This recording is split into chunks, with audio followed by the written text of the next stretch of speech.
Monica! I don't want to see you back here until you're ready to wake up and start doing things properly! Right now, you're a disgrace to my kitchen and to the Hotel de Boer name! It was an accident. I'm sorry, did you hear me asking for excuses? No, I'll do better, I promise. Why is she so aggressive? She won't even listen to what the poor girl has to say. Oh, hey, cut her some slack. You gotta at least hear her out. Wait! Huh? Who do you think you are telling me? Wait a sec. Navia? Huh. So, you're bringing backup now. Suit yourself! You're still wasting your time!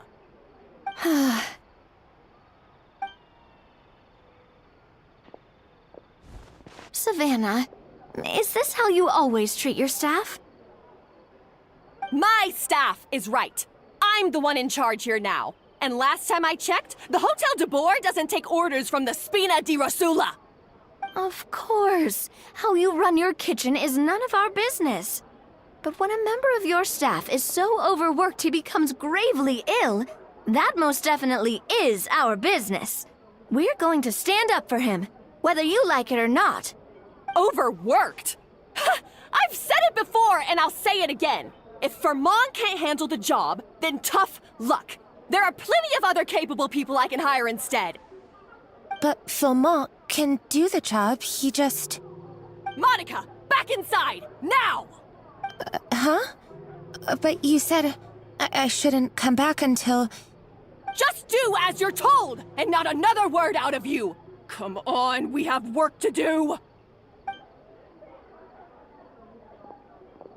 Wow, what a horrible person! Sorry. Looks like I've dragged you into some drama again.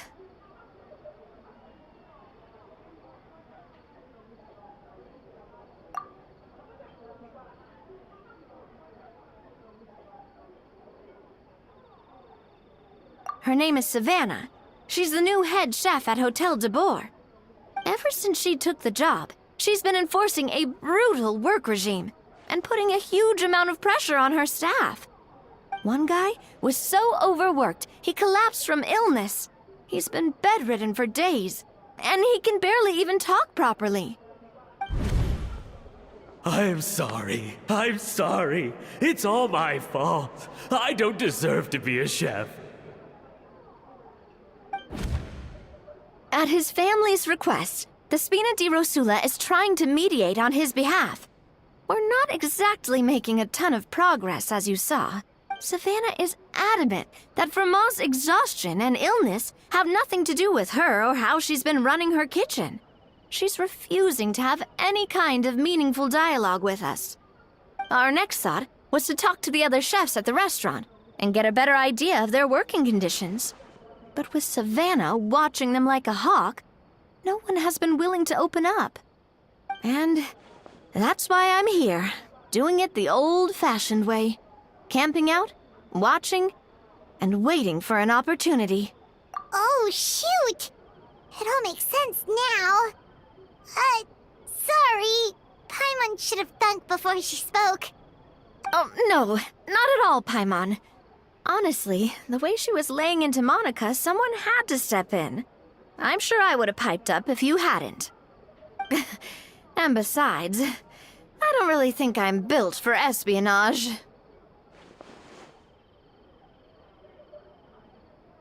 Yeah, meaning it's gonna be all the more difficult to get the inside scoop now. Oh, I might as well head back to the Fleuve Cendre then. We'll need to come up with a whole new game plan. Paimon will join you, 'cause this is kinda all Paimon's fault. Guys, it's fine. You don't need to worry about it. That said, if you were planning to visit the Fleuve Cendre anyway, let me take you out for a meal. I'll make sure it's a proper feast. A really famous chef just joined the Spina di Rosula's tavern. Her name is... Sorry to interrupt. I just wanted to apologize for the scene you witnessed just now. We shouldn't subject our customers to that. This is a small token from us. It's some candy from Monica. She asked me to make sure it was delivered into your hands. Monica's the one apologizing? Huh. Clearly Savannah is the one who owes an apology. Our head chef has been a little highly strung lately. Sorry for everything. All right. Since there's candy, Paimon will drop it. Not the candy.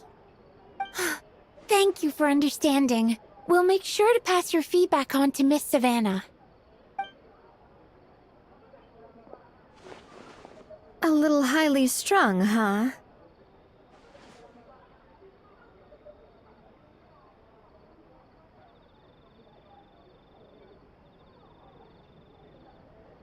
Paimon doesn't get it. How did someone like her even become head chef? Well, according to Fermat's family, she hasn't always been like this. But that's a story for another time. Let's try this candy. Oh, Paimon totally gets it. Come on, dig in! Huh? Hold on, there's something written on the wrapper. Find Escoffier.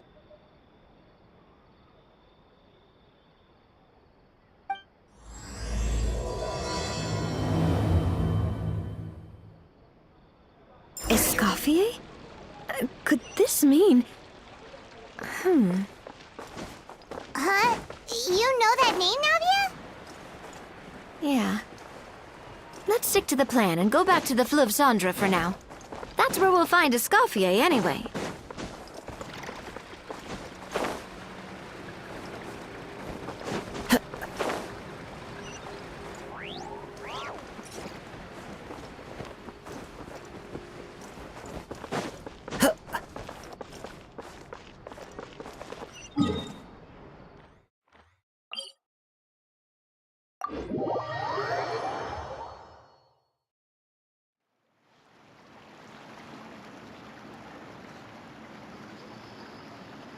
So, who is this Escoffier, anyway?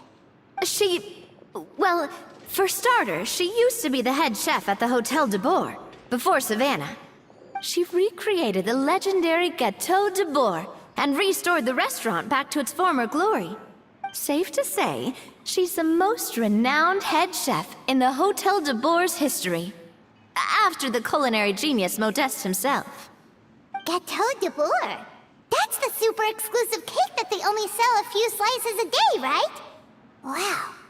Why the heck would she let Savannah take her place? Well, apparently, the Hotel de Bourg was reported for a safety incident. Someone claims that the kitchen was adding an illegal substance to their menu. But none of the chefs had any idea how it could have gotten into the food. In the end, Escoffier decided that as head chef, she should take responsibility. And she was sent to the Fortress of Meripede. The Fortress of Meripede?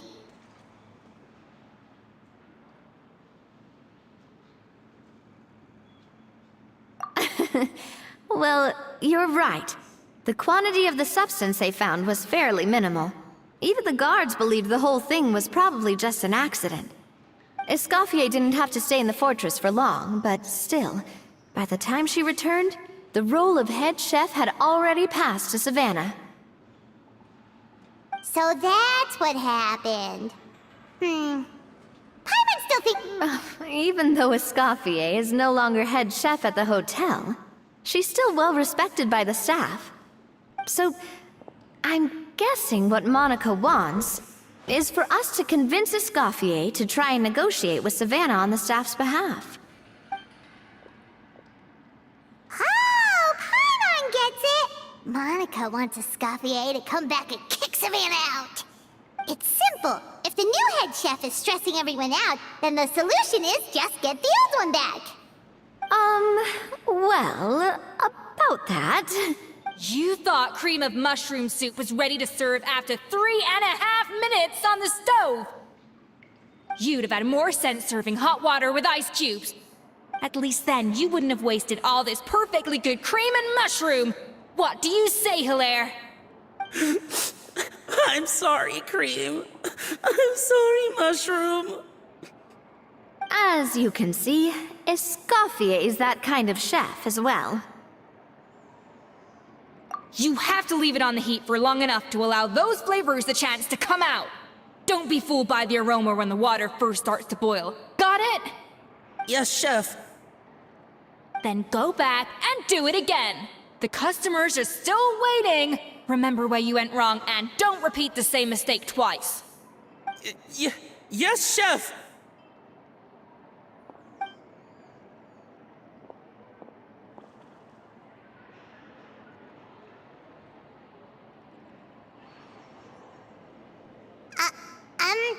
Excuse us, Waiting to be served? Sorry, we're pretty busy. I'm afraid you have to join the line. Oh, no, we're not here to eat. So you're not paying customers? Then I'm afraid the wait will be even longer. It's hard to talk to Escoffier when she's in the zone. Let's take a seat. We can catch up while we wait.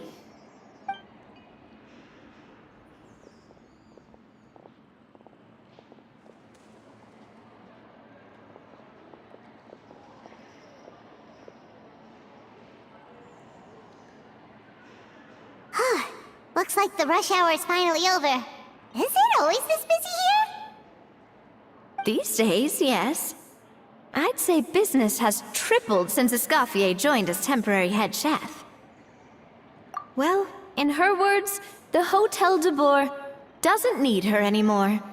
It doesn't look like she's got any plans to go back. I guess I'll be heading off then. Wait, take these home with you. We can't serve them now, and there's no sense in letting them go to waste. Oh, thank you, Chef. For what? Like I said, I just don't want them going to waste. Oh, and tell Fiamma to get well soon, so you're not running yourself ragged every single shift.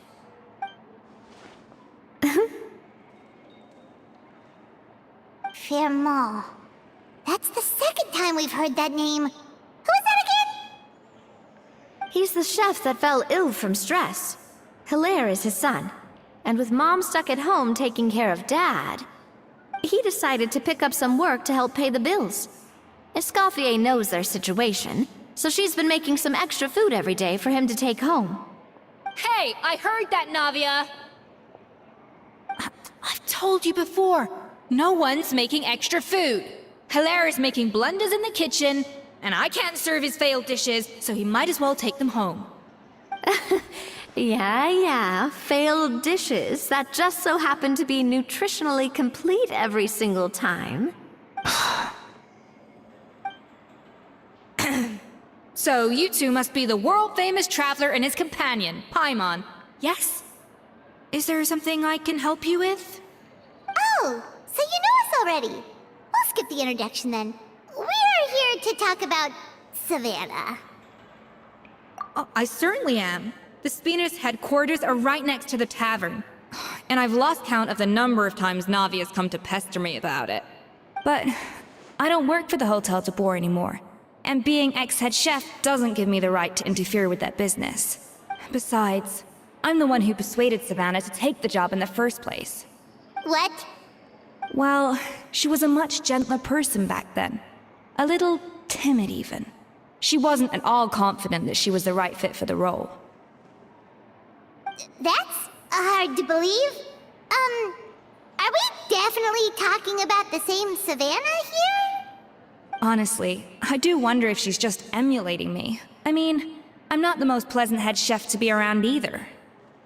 Anyway, suffice to say that given the history between us, it'll be tricky for me to tell her she's doing her job wrong without coming across like a huge hypocrite. Fiamma and the others probably think that Savannah gets it all from me. I wouldn't be so sure about that, Escoffier. Look at this note we got from Monica. She mentioned me. Whatever shortcomings you feel you have, it looks like Monica still trusts you. As for the others, well, how can you know what they think unless you ask them? Monica. Plus, it's not like we're asking you to storm in there and raise hell. We're only in the initial phase of our investigation. All we're trying to do is get the other chefs to open up to us. Oh, Monica. Oh, Monica! Escoffier? I can't believe her! Powdered sugar is supposed to be applied sparingly. Look at all that on the wrapper. It's thicker than the sole of my shoe. Unbelievable! I won't stand for this. She has to learn. Come on, we're going. Wait, so now she's, Let's go catch up to her. We don't want to keep her waiting.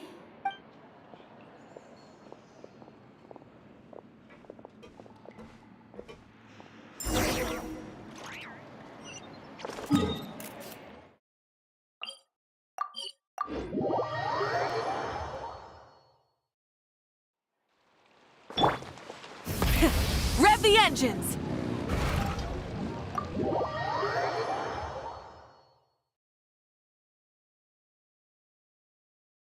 Wait, she looks like...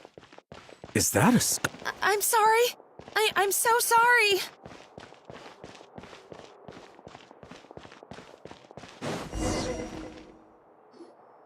I'm sorry. I'm so sorry. I messed up your order.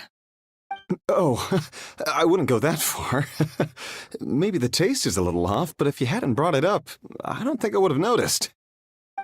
But, please, you have to forgive me or Chef is gonna... Okay, I know. I'll kneel before you. What the heck? Get up, Monica! Can't you see that you're just making your customer feel more awkward? Escoffier? If you want forgiveness, then do what any self-respecting chef would do. Make the dish again. And this time, get it right. You cannot go begging your customers to feel sorry for you. Savannah said that I'm not allowed back in the kitchen until I've corrected my mistake. But if I can't go back into the kitchen, I can't do the dish over. That's some backwards logic. How can you fix your mistake without being allowed to cook? If this is what Fermat had to put up with, then no wonder he had a breakdown. We apologize for interrupting your meal, sir. It's fine. With my layman's palate, it's not like I can tell the difference anyway. I was actually quite enjoying my meal until she appeared out of nowhere and started apologizing. Gave me a bit of a fright, to be honest. Oh, well, it's because Chef Savannah tasted a bit of the leftover soup from my pot and then threw me out of the kitchen. Gosh, that's pretty strict. Has she always been that way? I don't recall things being like this when Escoffier was head chef here. I gotta say, you're all looking a little worse for wear these days. I mean, Escoffier was strict too, but I think the difference is that her criticism was more constructive. We all knew that it came from a good place. Chef Escoffier was hard on us because she truly wanted us to reach her level. But these days, whenever we make a mistake, we just get told to wake up, get your head in the game, or just do it again. And it's only gotten worse since word got out that Chef Escoffier had started working again in the Fleuve Cendre. Monica, you don't need to call me chef. I'm not the boss here anymore. Yeah, but through no fault of your own. What happened back then? That wasn't on you, and all of us know that. That banquet was a huge event, and so many staff were involved every step of the way. With so many moving parts, there's no way of knowing how that lumiline ended up in the food we served. Lumiline? What's that? A new drug from the Fontaine Research Institute, produced from an extract of the lumitoile. Apparently it sharpens the senses, so they used it to treat people with impaired responses to stimuli. Oh, yeah, I've heard about that. They found out you can use it as a flavor enhancer since it stimulates the taste buds. Makes things pretty addictive. They also found that overuse can have mood-altering effects, and even lead to nerve damage. So it quickly ended up on the guard's list of controlled substances. Unfortunately, however, some food products containing the additive had already made it to the market by the time the guards banned it from the restaurant industry. Everyone knows that in all likelihood, someone probably just purchased a batch of contaminated ingredients by mistake. But you took all the blame. We all know why. You just didn't want to see this turn into a place where tensions are constantly running high. because everyone's suspicious of each other all the time. And now look at you. A fry chef in the Fleuve Cendre. What are you trying to say? Sure, the Spina's Tavern is no Hotel de Boer, but come on. It's not that bad, is it? Oh, the Fleuve Cendre, you say? Great. That's where I'm dining from now on. Monica, I'm very happy with my current job. And there's no changing the past. We just have to let bygones be bygones. Besides, at the end of the day, I was the head chef, regardless of whose mistake it was. Ultimately, the responsibility lay with me. If only Savannah was half the boss you were. I'm sorry? Do you have a problem with my conduct as head chef?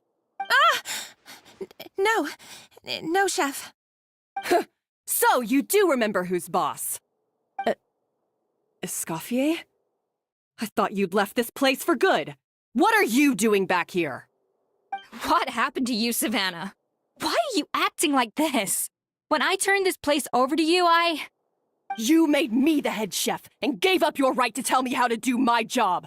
You're not the boss here anymore, so stop acting like you own the place. Whoa. Sounds like someone has a chip on her shoulder. Oh, Savannah! My God, have you grown a temper since I last saw you? Have you put even half the amount of energy into improving your cooking skills, or are you still using the Pluie Lotus as an off-brand marcotte, thinking no one can tell the difference? That's none of your business! What happened to not storming in and raising hell? Ho ho! I was not expecting to see something this spicy as soon as Escoffier returned. Huh? Fan Agem? Aye, miladies. Might I make a humble suggestion? Given that we have ourselves a tête-à-tête between chefs at the Hôtel de Bord, I dare say it would be de rigueur to settle this the traditional way. The traditional way? That can only mean one thing. That's right!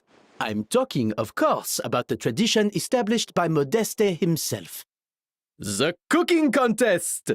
According to legend, the founders of Hotel de Boer, Modeste and Savelli, used this method to resolve all of their disputes.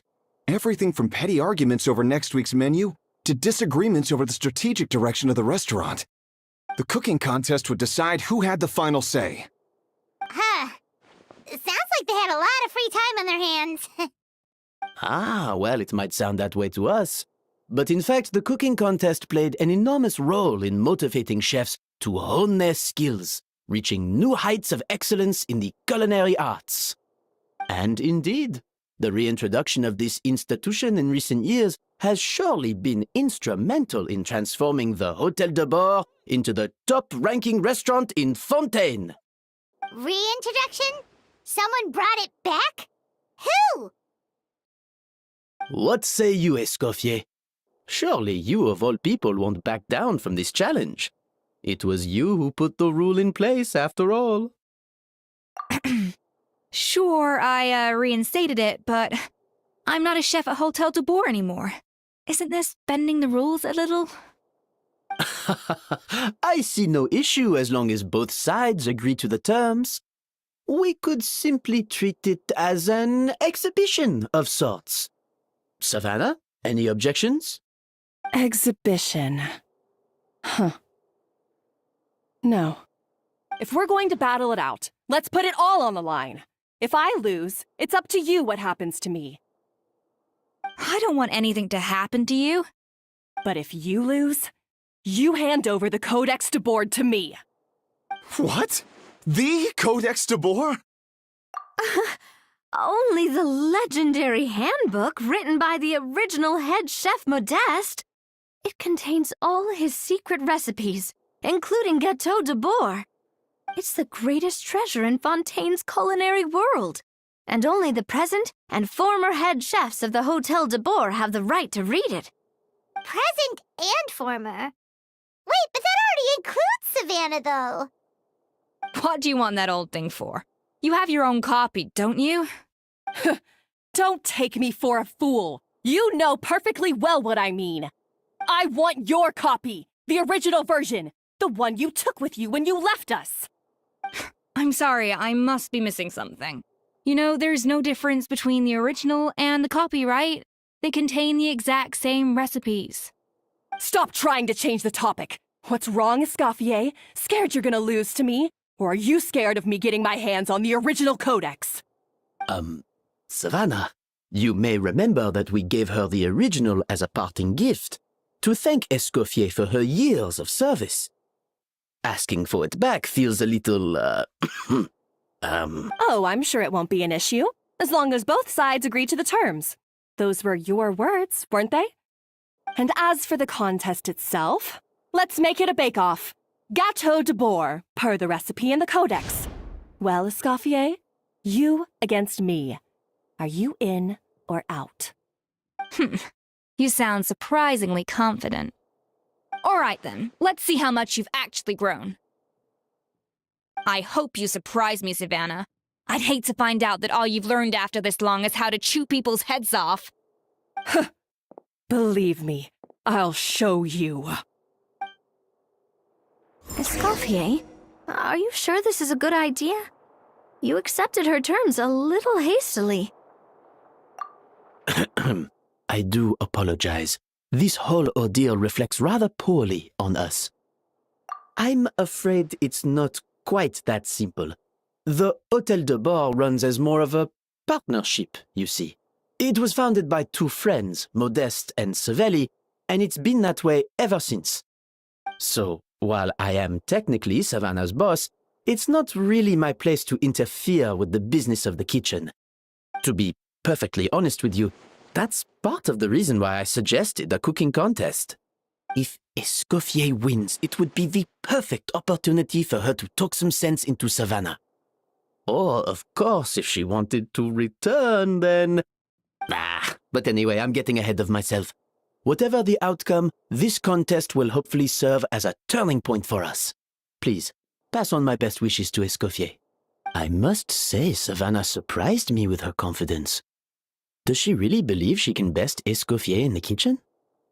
I thought she was just blowing off steam when she first raised the idea to me.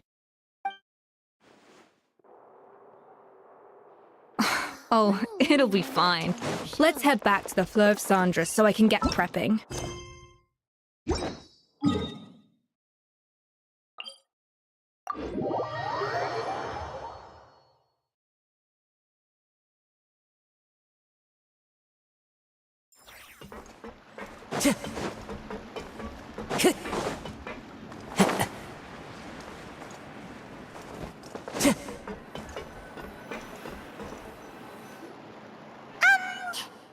So, this whole bake-off thing kind of came out of nowhere. Was it really sensible to just go along with it? Well, I got a sense that she's holding something back. But we chefs always express ourselves in our cooking. So if she won't talk, this might be the best way to find out what's really going on with her. Huh? Holding back? Sure didn't sound that way to Paimon. Escoffier only picked up on it because she's the same way. Always closed off, never letting you know what she really thinks. That's patently false, at least where your macarons are concerned. I've been nothing but truthful with you about the disgraceful amount of sugar you use. Okay, that's one case where you can keep your thoughts to yourself. Oh, that? Well, it's not so much a recipe book as a diary of Modeste's adventures. Back in the day, he and his good friend Savelli explored far and wide, partly adventuring, partly looking for new ingredients and developing new recipes. Their creations had an enormous influence on the course of Fontaine cuisine, turning it into a much more vibrant and diverse scene. For instance, legend has it that the original Gâteau de boar was made using a special secret ingredient that Modeste discovered on one of his adventures. So rare was the ingredient that they could never make more than 16 slices of the cake per day. But everyone who tried it claimed that it was one of the most blissful and invigorating things they had ever tasted. Modeste and Savelli went on to found the original Hôtel de Boar, which catapulted them to stardom in Fontaine's culinary world. Especially Modeste. He was hailed as a once-in-a-generation genius, And over time, the recipes from his adventure log became known as the Codex de Boer. Ah, Paimon's heard this kind of story before. Armed with the Codex, the Hotel de Boer took its rightful place as the finest restaurant in the land, serving those recipes for centuries to come. Something like that? What? No, of course not. Cooking is a constantly evolving art form. How can any restaurant survive if they only serve food that was popular last century? Anyway, never mind centuries. Sibeli and Modeste parted ways not even 10 years after their rise to fame. Then, Modeste passed away while he was still in his prime. And that was it. The end of the Hotel de Boer's heyday. It fell into decline, and for most of its history, it was just a nondescript place with a couple of cheap tables. It's only in recent decades that it started recovering. Even then, it still took numerous relocations and changes of management before we finally ended up with Vanigem and the restaurant we have today. Oh! So the Codex really isn't all that, then. Paimon figured it was like one of those mystical books they have in Liyue's martial arts novels, where the main character learns all their secret powers from. Yes, well, that's fiction, and this is reality. You can't meet the tastes of modern diners by following some ancient recipes from a dusty old book. Case in point. Even the Gâteau de Boer they sell now is actually Escoffier's reimagination. Wait, really? Why though? Didn't that recipe make it into the Codex? It did, but like I said, it's the dusty old book now, and the records aren't as legible as they once were. Not to mention that there's no way of finding the secret ingredient Modeste wrote about. So, reimagination is right. I consulted some historical records and took what I could from the Codex. But ultimately, the Gâteau de Boer of today is my own recipe. As for why we gave it the same name and kept the tradition of only selling 16 slices a day, well, you've got Vanigem's business sense to thank for that. Oh! Huh. Well, that kind of takes all the mystique out of it. Hey now, it might not be the original Gâteau de Boer, but it's still the most delicious cake in Fontaine today. And who knows, maybe Escoffier's version is more suited to your palate. Just think, if the original truly was the perfect cake you're imagining it to be, there's no way the recipe would have been lost to history, right? Not to mention that the Hotel de Boer never would have fallen into a slump. Anyway, before I left my role as head chef, I made a copy of all the recipes from the Codex, including my own improved versions, and turned them over to Savannah. So why is it in the original copy? Could it be a symbolic thing? Like, whoever holds the original Codex de Boer is the true head chef?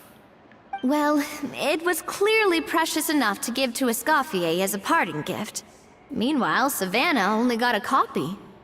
Maybe from her point of view, it's like management doesn't truly see her as being worthy of the role. You think so? The only thing is, it was her suggestion to give me the original in the first place. Well, a joint decision by her and Vanigem. But still. What? Huh.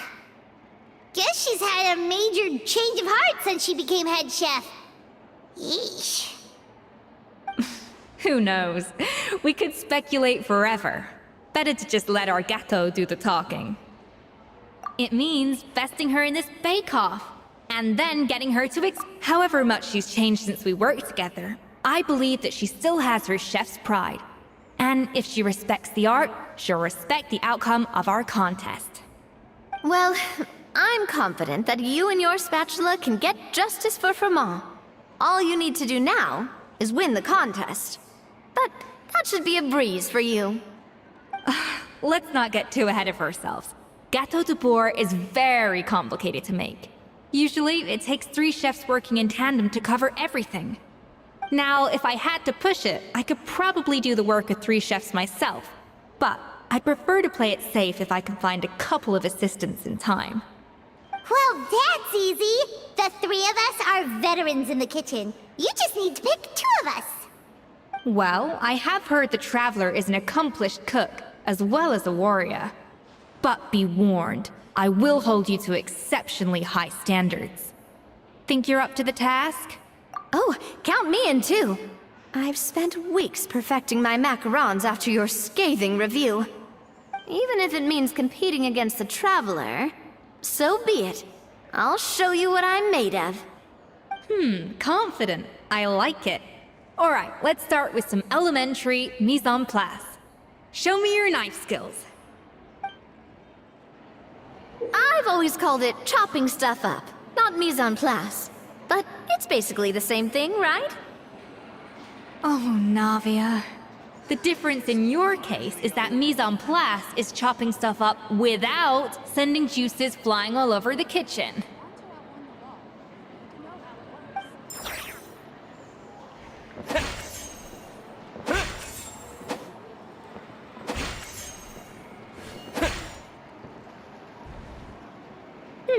Looks like you found that easier than I expected. Yeah, thankfully it was pretty straightforward in the end. You made it sound like we'd be carving statues out of fruits or something. Well, brace yourself, because the next step is anything but straightforward. I'll be using this cold press to extract flavor compounds from the ingredients.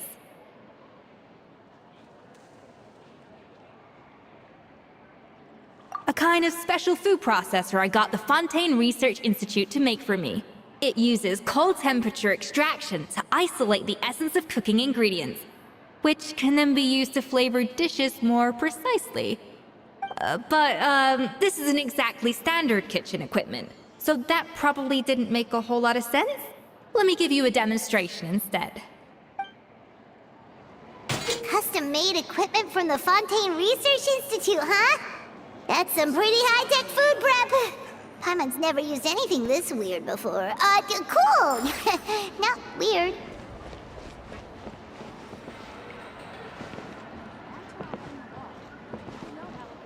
A little amuse-bouche!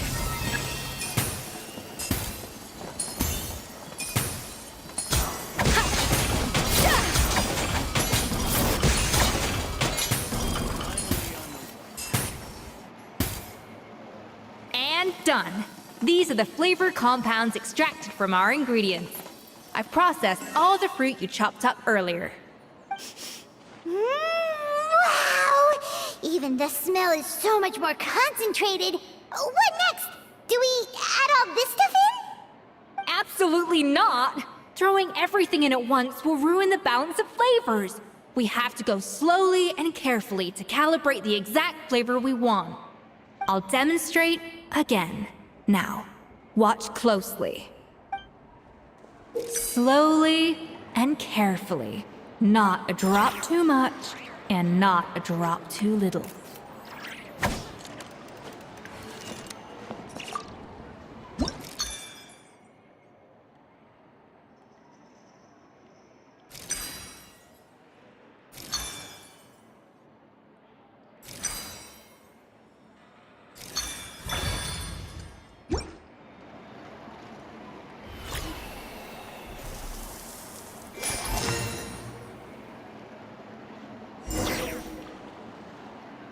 And voila! Now it's your turn.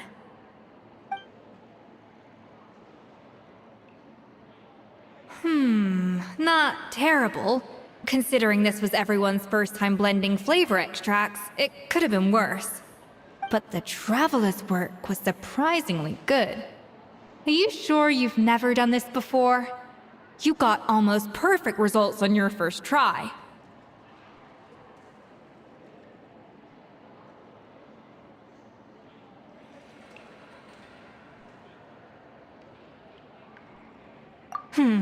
That goes without saying. Still, credit where credit's due. You did well. Alright, now for the part I've been looking forward to. I want each of you to cook something from the Hotel du Bois' current menu. I'll judge your That's right. The true test of your cooking skills is the finished product.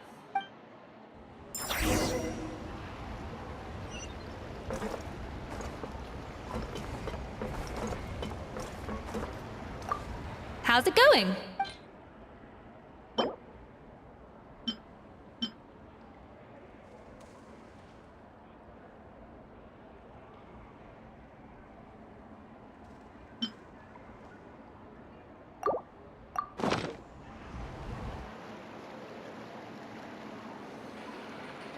I know this doesn't represent what you're capable of. Try again, and this time. How's it going?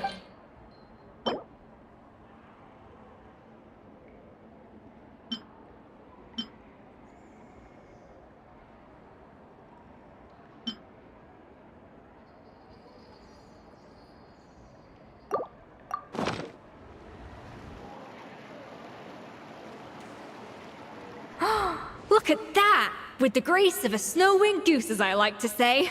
Now, let the grating commence.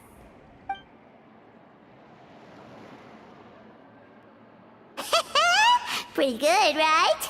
Not to brag or anything, but Paimon's a bit of a connoisseur when it comes to la food.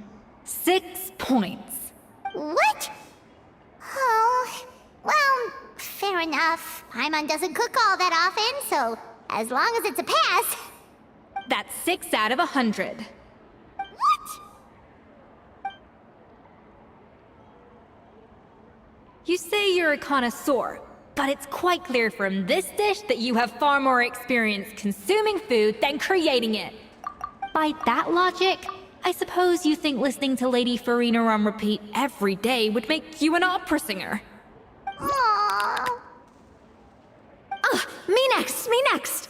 I'll have you know that this batch of macarons has 2 whole tablespoons less sugar than my previous ones. So you went from 12 tablespoons to 10? Well, it's nice to know you actually measured it out. Because it tastes like you just threw in whatever was left in the jar. 6 points. Aw. Now to the final dish.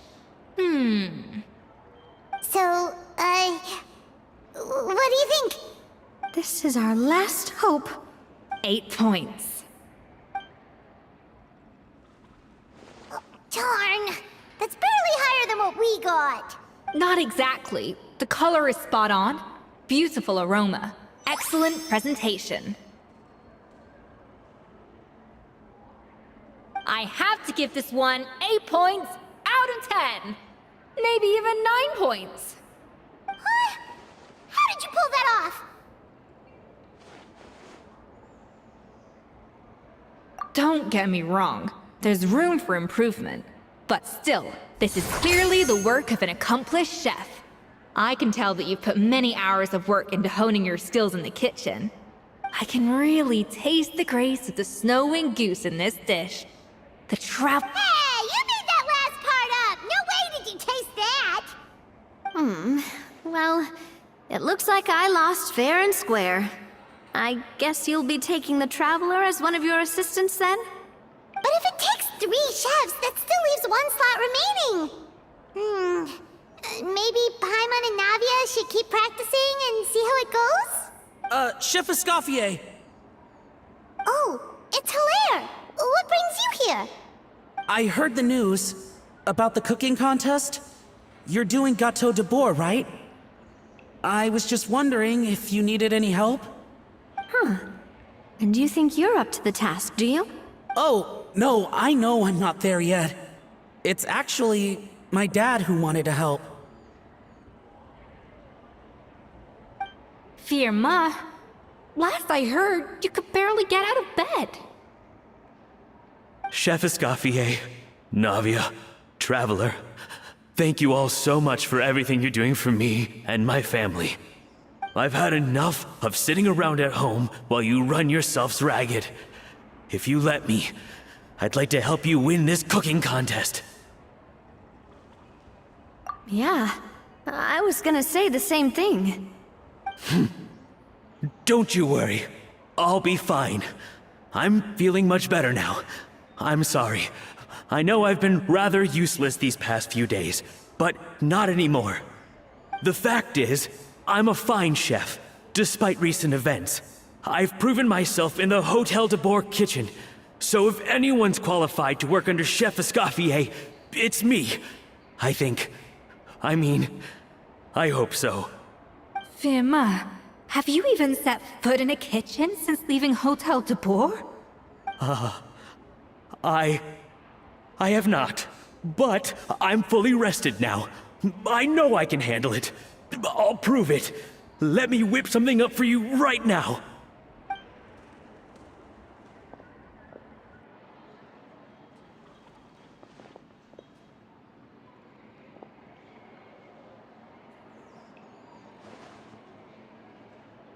Huh? That's strange. Why are my hands shaking? What do you call this, Vermal? I can't seem to grip my knife. Do it again! Again! Again! Hopeless. Get out of my kitchen yesterday. Dad, what's wrong? I don't understand. I was feeling so much better, and then Will I never be able to work in a kitchen again? Dad, talk to me. What happened? I think the real issue here is not physical exhaustion, but psychological trauma. Monica, when did you get here? Probably because you were all concentrating so hard on your cooking. I didn't want to interrupt your flow. But anyway, Vermal, I'm so sorry. If only I'd known how serious your situation was, I would have stood up for you sooner. You have nothing to apologize for, Monica. During those long nights of redoing every order, you were the only person who looked out for me. Oh, come on. All I did was make you some tea. I doubt it was much help. Savannah was so ruthless toward you. I probably should have brought you something stronger. She sounds like the worst. All right, another Savannah horror story. Let's hear it. She's been getting harsher and harsher on us ever since she heard about Escoffier's new role in the Fleuve Cendre. Seems like no matter what we make, she'll find something wrong with it. What is this? It looks like a dog's been at it. In the trash now! Then she orders us to redo the dish again and again, but we never know what's going to make her happy. Do it again, do it again, do it again! Every time you remake it, you just get another earful from her. Either straighten yourself out or get out of my kitchen! So now, it seems like just picking up a kitchen utensil gives me flashbacks of her yelling at me. Oh man, that must be awful. The more I want to get it perfect, the more my hands shake, and the more scared I am of making another mistake. How can you give up so easily, Firma? You weren't a quitter when you were working for me. And even under Savannah, you talk about working late into the night trying to perfect your dishes. That says to me that you still hadn't lost that determination to prove yourself. What changed? I don't know what's come over me. When I think back, I just remember feeling like my heart and my hands were growing heavier and heavier as the shift went on. Each time I had to redo a dish, my heart sank a little further. Maybe Savannah was right. Maybe I am just hopeless at this. Dad. I see. Well, it sounds like there are some deep issues at work here. Ones that won't be resolved by merely seeking compensation. I will win this contest, and after that, I encourage you to approach Savannah and talk this out. But what if you can't find another assistant in time? Clearly, I'm in no state to help out. You think being one person short will ruin my chances? Let's not forget, I taught you and her everything you know. Even if I had to go it alone, I would present the perfect gâteau. Oh, well, Paimon and Nadia will still keep practicing, just in case. And so will I. Yeah! And if worse comes to worse, we can always get the Spina di Rosula to put out an emergency call for chefs. There's gotta be someone out there, right? Actually, I thought maybe I could help. That's sort of why I'm here. What? Why didn't you say so? I was going to, but then... well, this is the first chance I got. You do this for us? Thank you so much, Monica. All right, fine by me. But aren't you still working for Savannah? Joining the other side seems like a guaranteed way to put your future employment in jeopardy. I know, but it's all right. I've made up my mind. With the way things are, I can't keep working for Savannah much longer anyway. Unless I want to become the next Fermat. I'm done with sucking it up. It's time to try and turn things around. If this cooking contest can get Savannah to see the error of her ways, then I'm sure she'll forgive me for this. Well, Hyman didn't think we'd be poaching from Savannah's staff to get our third person, but there you go. Anyway, Monica's a professional chef, so nothing could possibly go wrong now. Great! Then it's settled. And to congratulate you all on making the team, I propose a Spina-sponsored meal to celebrate. Spina-sponsored? Wait, you mean I'm cooking? Well, I promised the Traveler a feast in the Fleuve Cendre. And I know how much you've been looking forward to it. Yeah! Feast, feast, feast!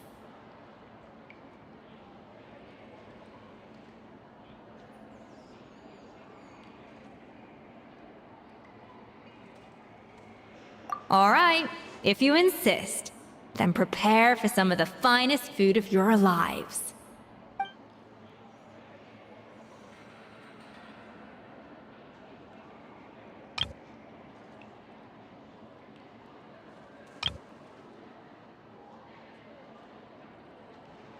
That's not a bad idea, actually.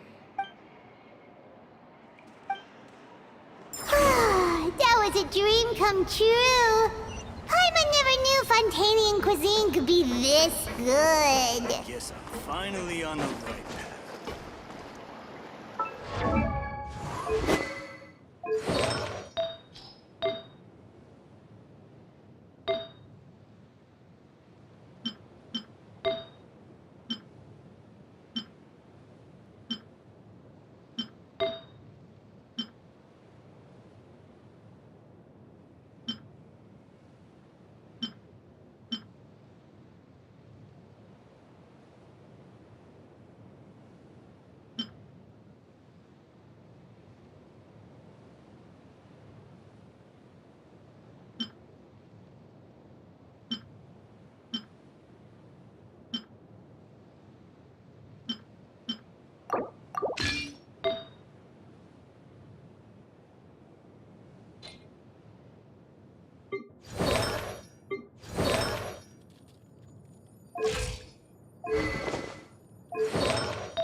Why, Savannah? Why? Oh, nothing. I was just flicking through the original Codex de Boer. I wanted to see if there was anything I'm missing. Something I hadn't noticed before. That might explain why Savannah's so desperate to get her hands on it. But I can't find anything. It's just some hastily scribbled recipes in between diary entries from Modeste's adventuring phase. And most of it's not even legible anymore. The copy I gave her not only has all the recipes in full, but even includes my own private tips and notes from years of experience. Surely that's infinitely more useful than this old thing.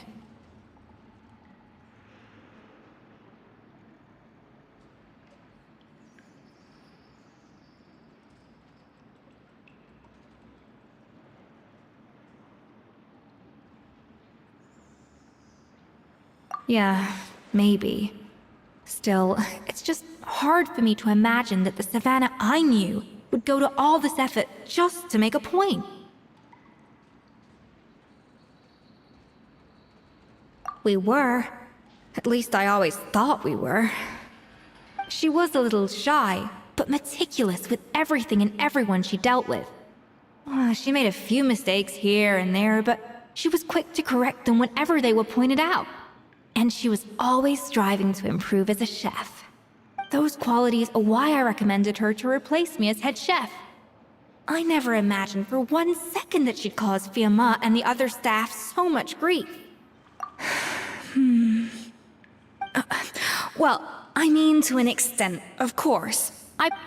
And the idea that she turned out like this because of me...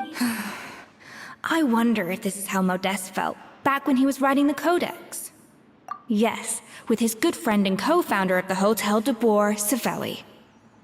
The story goes that after Modeste unveiled his Gâteau de Bois and was hailed as a culinary genius, he was admired and adored by all. But his newfound fame slowly drove him and Savelli apart. Unlike Modeste, whose every new creation was an instant hit, Savelli seemed to face setbacks at every turn. Doors that would swing wide open for Modeste would shut in Savelli's face. And with Modeste being whisked off to all manner of functions by his celebrity friends, he had less and less time to discuss the culinary arts with Savelli. People started gossiping about Savelli, and their relationship between the two gradually soured. Everything came to an abrupt end when Modeste, still in the prime of his life and still hailed as a genius, suddenly died from an acute illness. And that was it. They neither had a decisive split, nor got the chance to properly reconcile. Their story just came to an end. One rumor had it that Savelli actually killed Modeste out of jealousy, even as the latter was hoping to make amends. Unlikely, it's a popular theory, but there's no real basis for it. At least there are no records of Savelli ever being convicted of a crime. Still, beyond a point, there's no way of knowing what truly happened in the past. All we can do is try to make sure the present doesn't quite go as badly. And that's why I have to win this contest tomorrow.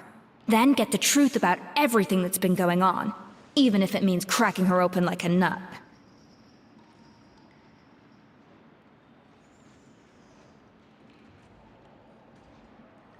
Really?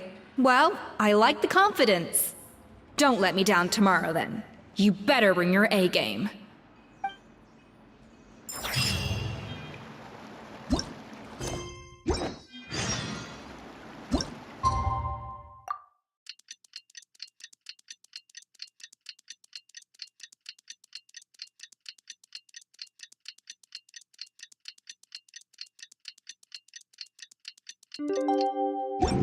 It's cooking contest day! To the Hotel de Bois! Toot sweet!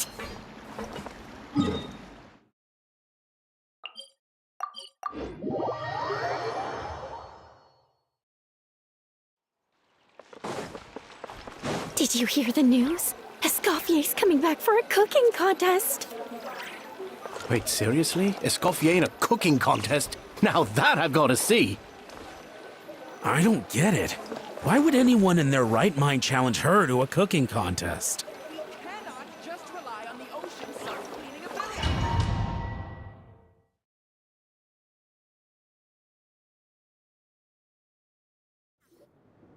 Mesdames et messieurs, welcome one and all to the Hotel de Bois and to this most exciting of cooking contests. Savannah, I've brought the original copy of the Codex you asked for. Monica? Huh. In the interests of fairness, this contest will be conducted in a double-blind format. Once the dishes are complete, they will be sent to the back of the kitchen where they'll each receive a label. The labels will be placed out of sight underneath the plates, only to be revealed after the judges have sampled them and reached a final verdict. This is to ensure that no one will know which dish is made by which contestant. As one of the judges, I promise to be fair and impartial. When my meal got interrupted yesterday, I never thought this is how they'd make it up to me. Getting a seat on the judging panel is a pretty sweet deal. Both contestants have taken their positions? Then, without further ado, let the Hotel de Bois cooking contest commence!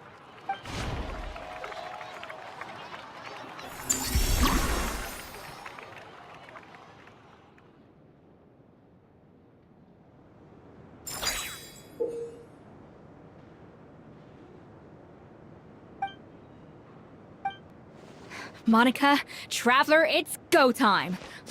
Even the best chef in the world can't flavor their food without prepping the flavoring, right? Alphonse! Gaspar! Get to work! Do not disappoint me. Looks like our two head chefs are raring to go. Like an oven on full blast, this competition is quickly heating. That should be enough flavoring. Now hurry up.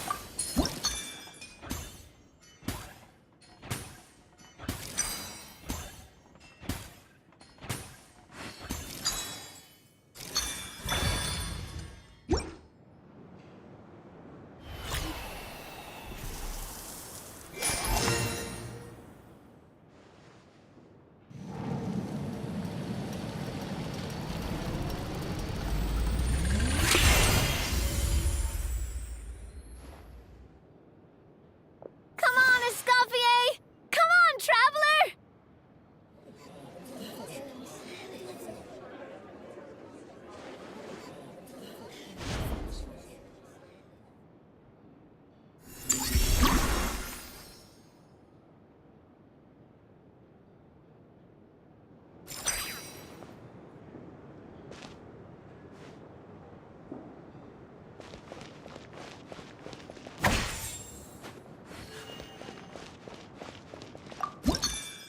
The balance of flavors is about right. But the quantity is too low. Alphonse! What are you playing at? That's not how I taught you to do it! Stop horsing around and do it again! Yes, chef! Oh, tension in the ranks on Team Savannah. Will this slow their progress?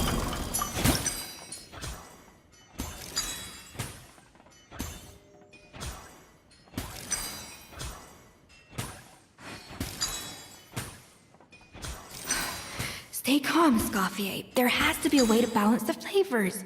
Just think. For goodness sake, Savannah, what are you doing? Oh, get it. I've got to focus on my own dish.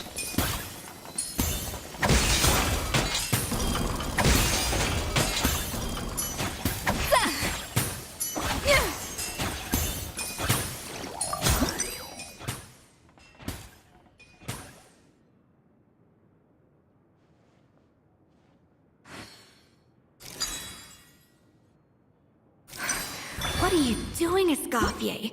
Your team's waiting on you.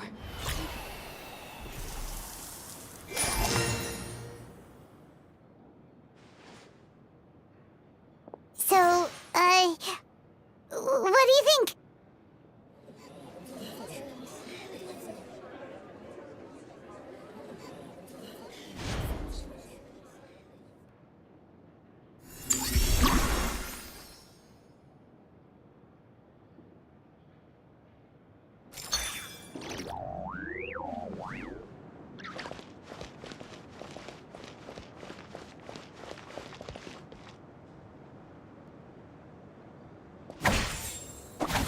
Escoffier is already on the final step of the recipe. Let's check on Savannah's progress. I think this flavor profile is still a little bit off. Enough! Oh, useless! Both of you, make like an egg and beat it! I'll do it myself. Wow! Is Savannah serious? Can she really make up for lost time working alone?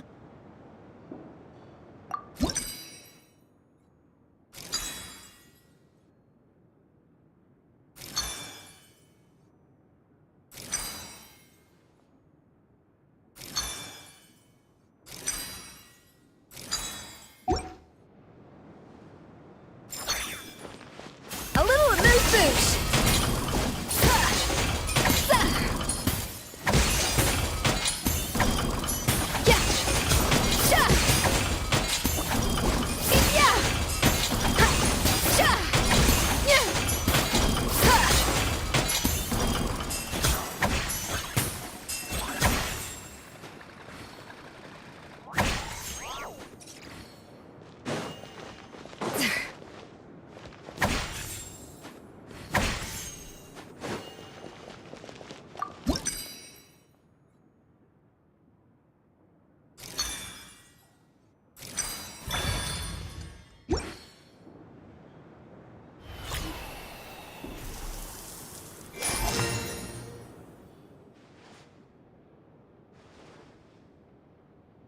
You can't match Escoffier's talent.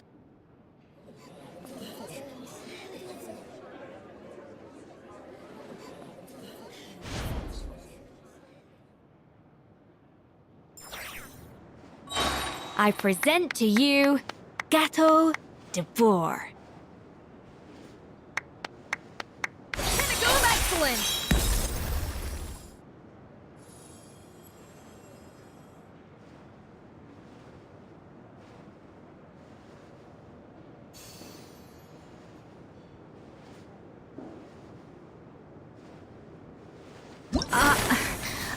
I was just exercising caution. I had to make sure everything was perfect.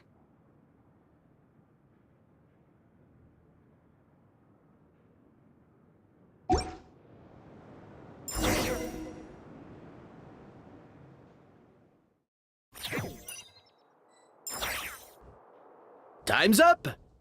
Contestants, please take your dishes to the back.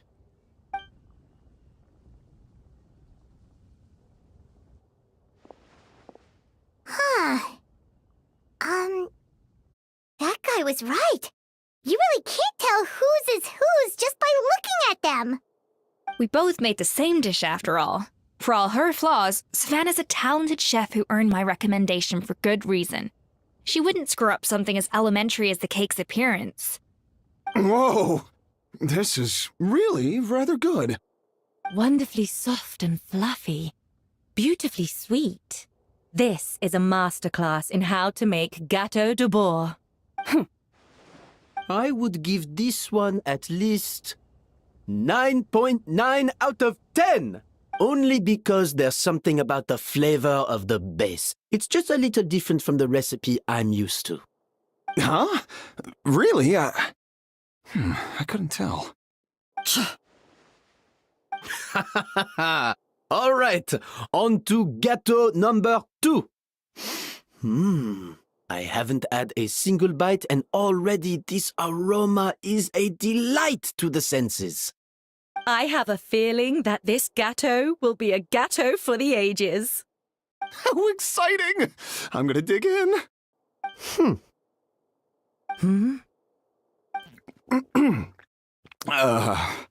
I think maybe someone got a little carried away when they were adding the sugar.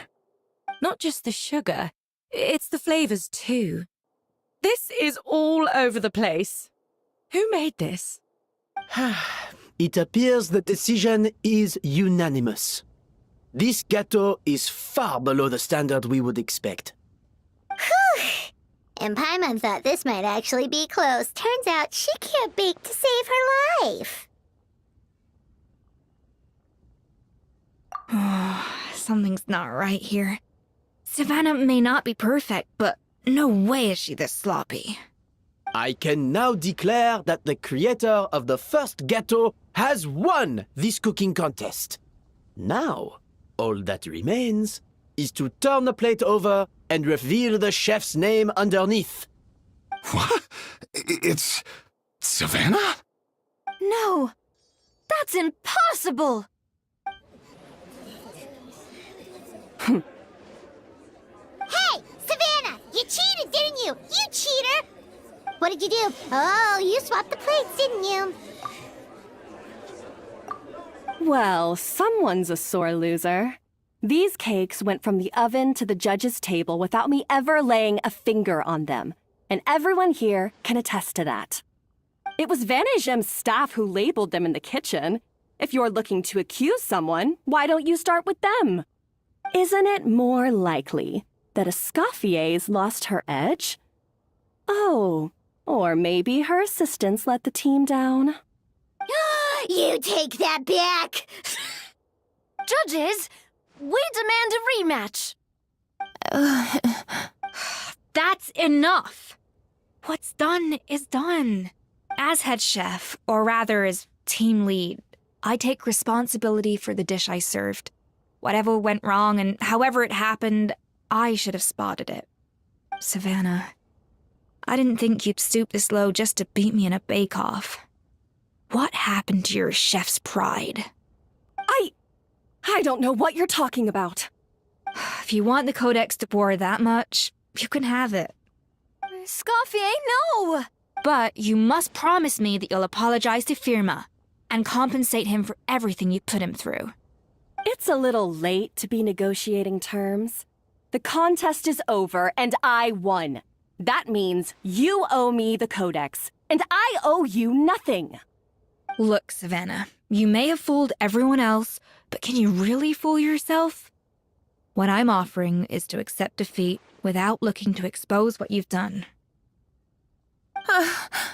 But only on the condition that you promise to stop putting so much pressure on your staff.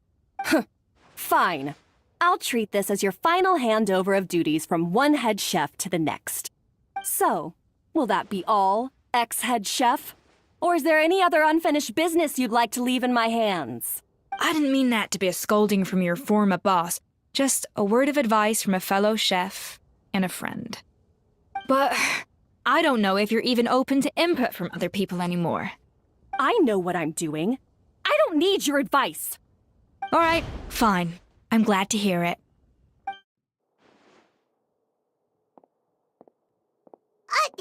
Escoffier! The Codex de Boer! Finally.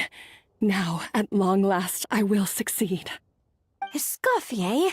How could you let her get away with this? Yeah! The Codex is a souvenir of your time here! Doesn't that mean anything to you? It's all right. It was just a bake-off, not the end of the world.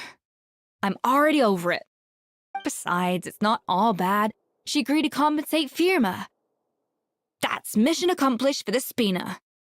Honestly, if I'd have known that giving her the Codex would solve everything, I'd have just done that in the first place. I mean, why bother with the whole cooking contest? It's such a waste of time and energy.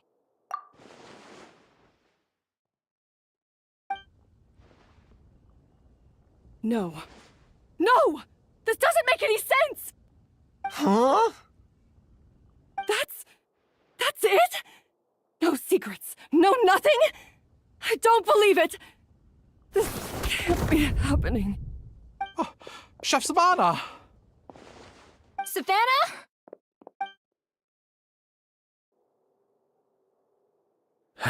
It's nothing life-threatening. Just a lot of pent-up stress and exhaustion. Oh, I knew it. Pent-up stress? The truth is, however hard she might be on the rest of us, the person she puts the most pressure on is herself. Yes, there are nights when she makes us redo things over and over into the wee hours. But for her, it's every night. She'll hide herself away in the kitchen, working on new techniques and recipes, and only realize how long she's been at it when we come to work the following morning. But why? Why would she do that? Our best guess is she doesn't want to be seen as less of a chef than Escoffier. And there it is. Even so, that's no excuse for taking her anger out on the rest of you. Yeah, and it's definitely no excuse for cheating in the cooking contest. About that, we honestly have no idea how she did it. We were focused on our own work the whole time, like she asked. Leone and Algalia were the ones I tasked with labeling the cakes. I've already spoken to them both. They're at a loss to explain it too. Not to worry. Come on, join me downstairs. I'll interrogate the guilty gâteau myself.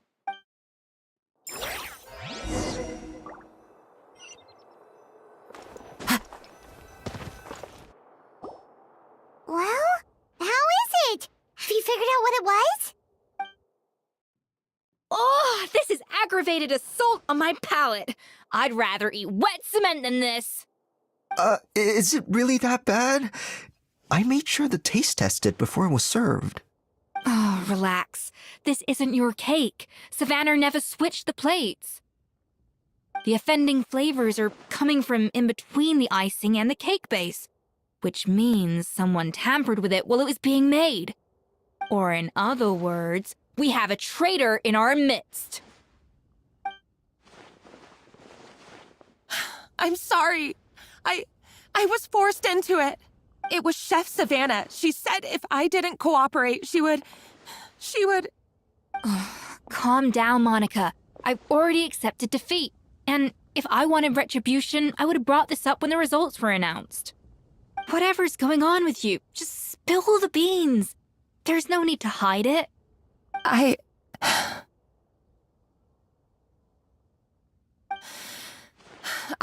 was the one who caused the food safety incident that one time. Food safety? Wait, you mean the Lumaline incident? So you procured the contaminated ingredients? I think so. Savannah and I were on procurement that day. I didn't check everything as well as I should have, and so I let contaminated ingredients make it into the kitchen. But I swear I didn't do it on purpose. I had no idea there was an issue with them, and I didn't know it would end up with Escoffier going to jail. But the last thing I expected was for Savannah to use it as leverage to blackmail me with... This is crazy! So Savannah pressured you into sabotaging Escoffier's cake by threatening to expose your secret if you didn't? I know, it's terrible. I'm so sorry. I was so scared. The thought of Chef Escoffier finding out that I put her in jail, it made me freeze up with fear. I thought Escoffier would hate my guts if she ever found out, and yet somehow that's ended up in me doing something even worse.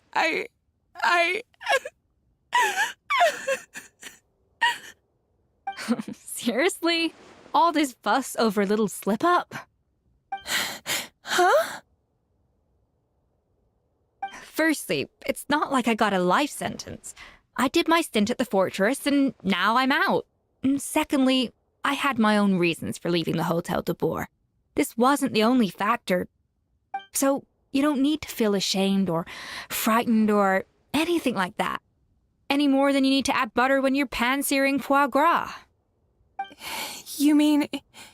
you forgive me? Oh, well, I'm not saying you don't have to take responsibility for your mistakes. You should tell Vanagem to mark down your performance for the past few months. Then do some digging and find out exactly where those contaminated ingredients came from. Sure, you've made mistakes, but now's the time to fix them. Understood? Understood. Good. Now, back to Savannah. What about the original codex would compel her to resort to blackmail? I have my suspicions. Not that I've got any proof to back them up, though. Ugh. What happened to me? I've overheard some customers murmuring about how the Hotel de Boer hasn't been the same since Escoffier left. They think our menu doesn't taste like it used to, especially our signature items. Now that you mention it, I noticed it during the contest too. I couldn't put my finger on it, but the flavor seems subtly different from how it used to be. But the difference was so small, I'm sure no one would notice it besides our most loyal customers and true dessert connoisseurs. Still, as head chef, it's easy to see why Savannah would get so hung up on it. So many times I've seen her make the cake base over and over again, late into the night, determined to match Escoffier's version. But something's always slightly off every time. Yeah, I've noticed that too. Never really gave it much thought, though. Thinking back on it now, it's clear that Savannah's been in a downward spiral ever since Escoffier left. She wants to prove that she can fill Escoffier's shoes. That's gotta be the reason. But after countless setbacks, she's getting more and more unhinged. And at some point along the way, she switched from doubting herself to doubting Escoffier. Doubting Escoffier? For what? Yeah, it would explain why she was bent on getting the original at any cost. She must have thought Escoffier purposely omitted key details from her recipes when she copied them out. Also, she could retain her place as the #1 chef in Fontaine, the only one privy to all the secrets of the trade. Oh, for goodness sake. What a stupid idea. Of course. Then she finally got the codex only to discover that the secret recipes she's been pining for don't exist at all. Seeing how utterly wrong she was must have been a real shock to the system.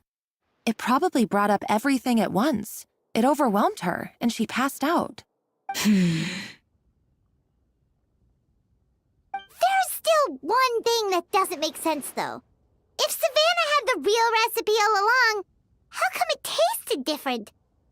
She might not be on the same level as Escoffier, but surely after like 50 attempts, she'd get it right one of those times.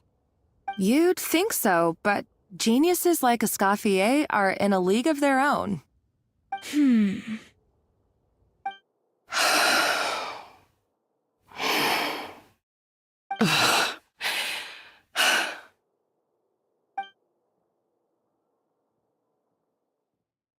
New head chef, you say?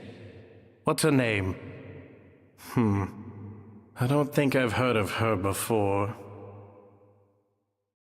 I wonder, can the Hotel de Boer keep its edge without Escoffier at the helm?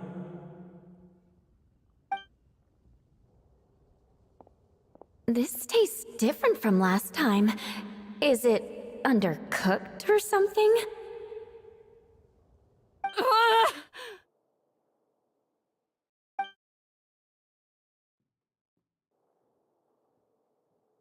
Take this. It's a copy of the Codex de Boer. From now on, you will be its keeper. Don't listen to the doubters. If I say you can do it, then you can do it. Even if you don't believe in yourself, at least believe in me. Hey, did you hear me? Once I'm gone, the restaurant is all yours.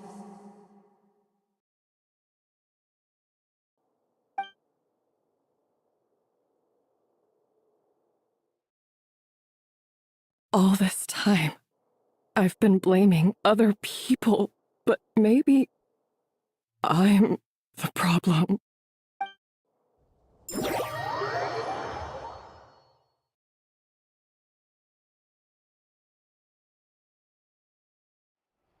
I sincerely apologize for putting everyone out. Savannah's awake now, but I don't think she's ready to speak to anyone yet. Let's give her the day to calm down. I'm sure you'll have the chance to talk everything out tomorrow. In that case, I'll go and update for Ma and his family. I wonder what he'll make of all this. So, we'll come back tomorrow then. That was a long day. I think I've earned myself a sweet treat when I get back home. Oh, nice! Macarons? Or are you gonna switch it up this time?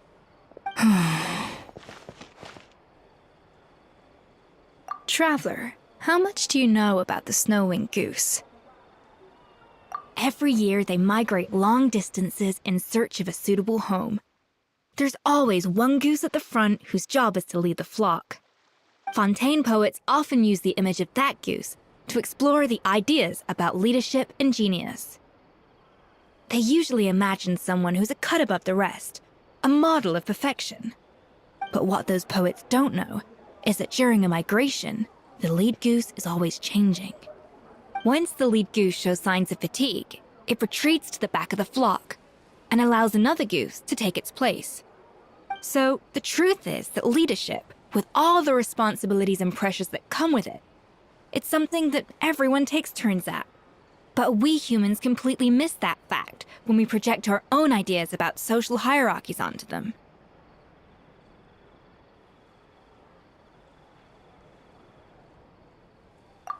I guess what I'm saying is, I don't buy into this notion that there's some sort of gulf between normal and genius. Cooking is a science, not magic. Given the same ingredients, same recipe, and same environment, I see no reason why two different people shouldn't be able to create the exact same dish. Of course, some people have a more sensitive palate than others, and some people are just born bolder or more conscientious. But these are all variables that can be accounted for with time and practice. I'd have no reason to expect so much from others if I believed that perfection can only come from the hands of a genius. The only reason I hold people to high standards is because Well, I believe they're capable of greatness. Okay, I've made up my mind. I'm gonna get to the bottom of why Savannah failed. And come tomorrow, I'll give her the scolding of her life, pointing out all the mistakes she's made along the way. Then she'll finally see the error of her ways.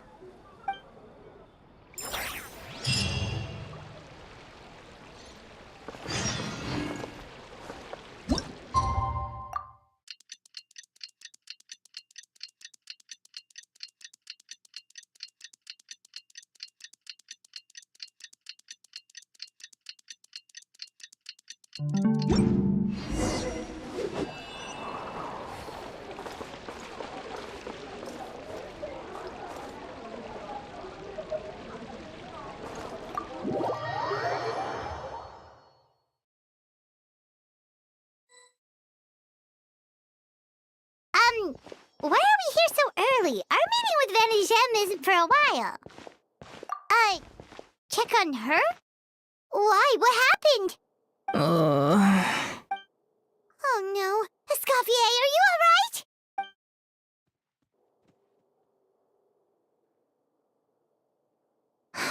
I'm fine. Just need to get some more coffee in me.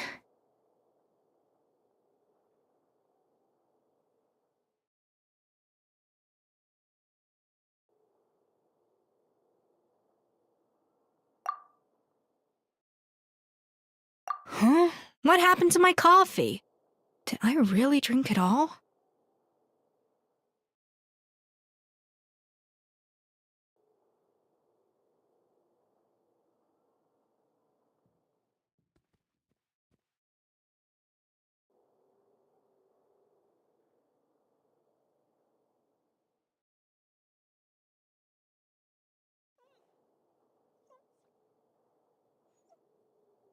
All right. Thanks. I appreciate it. Well, there's cooking facilities here. Or we could just grab a cup of coffee from Cafe Lutece, but either way, hurry!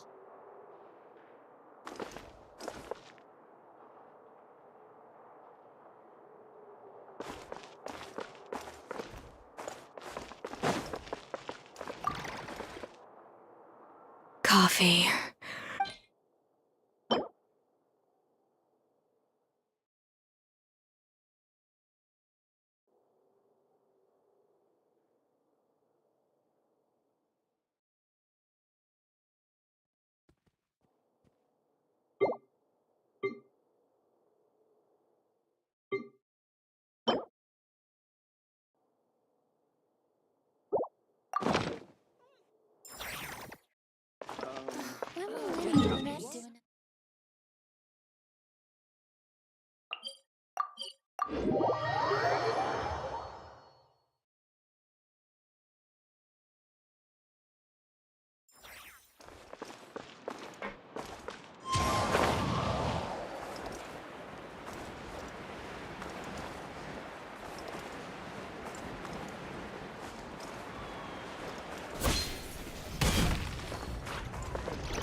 Hello! What can I get for you? Sure thing. We're here to go. Huh? Oh, I see. First cup of the season. Yeah, I get it. Young people these days do love their little surprises.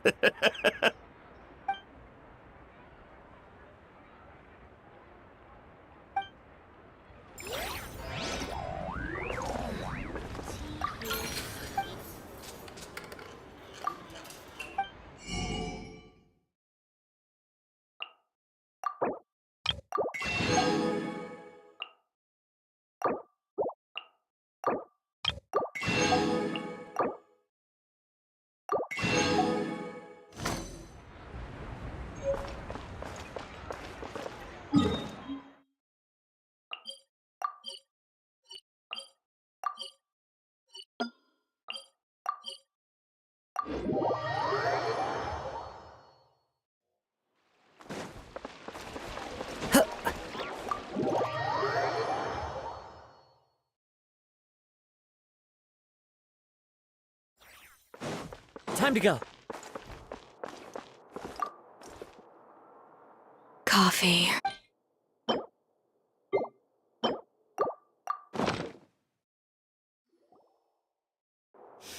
I smell coffee. I feel much better now. Thank you so much, Traveler and Paimon. Glad to hear it, but make sure to catch up on your sleep when you get the chance.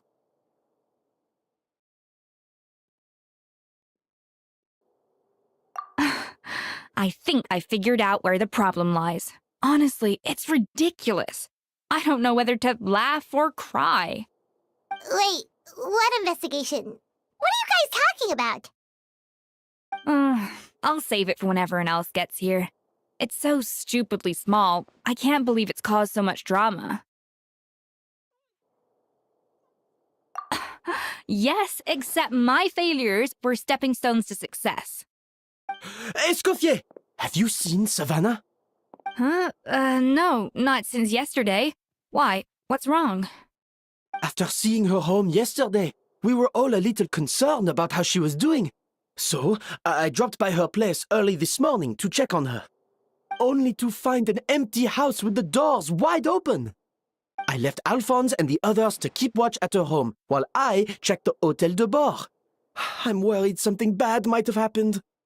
If she's not here, then where could she be? Boss, Escoffier, bad news. Alphonse? You're supposed to be keeping watch at Savannah's house. We were, but then, just after you left, we found this stuff in her house. Oh, looks like a map with a bunch of random places circled. What does it mean? Wait a second. This feels familiar. I'm sure these places are all connected somehow. Of course, from the Codex. They're all places that Modeste explored on his adventures. Yeah, but I don't understand. The adventure logs in the Codex are too fragmented to be of any use. How come this map shows all the missing details? The Codex de Bord? Then, this place marked in red out at sea. Could that be the fabled birthplace of Gâteau de Bord? Seriously? So now she set her sights on finding the original recipe and beating Escoffier that way? Geez, Savannah. Anything to overcome a gâteau plateau, huh? Ugh, idiot. Does she have a death wish? Those ruins are thousands of years old. Hold on, there's more. Besides the map, we also found these letters.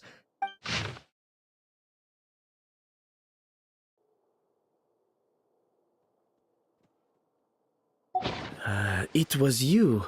You let the Lumaline through, didn't you? It sounds like a threat letter. Does this mean that Savannah was responsible for the safety incident? And not Monica after all? Retrieve the Codex by any means necessary. So the cooking contest and the cheating. Someone else was behind her pulling the strings? She's keeping the true recipe to herself. Ugh, this is all such a mess. Paimon needs a second to process this. First, we thought that Savannah forced Monica to cheat in the cooking contest. But now, it turns out that someone else forced Savannah to force Monica to cheat?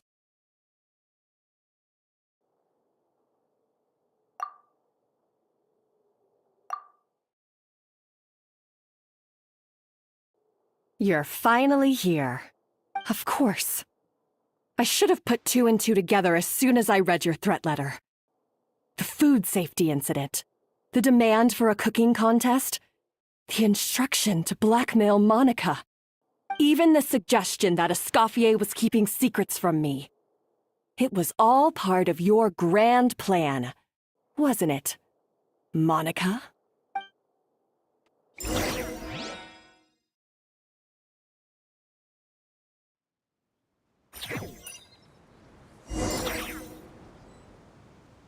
We should be getting close to the spot marked on the map. Of all the stupid things she's done, this really takes the cake. The moment we find her, I'm gonna curse the living daylights out of her.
place looks like an underwater restaurant, doesn't it?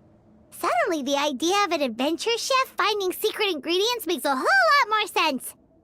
I think Modest's codex mentioned this place. A public bath from the time of Remoria. So yeah, definitely the kind of place that would have served food and drinks. Huh? Some blubber beasts have come to join the party? How did they get here?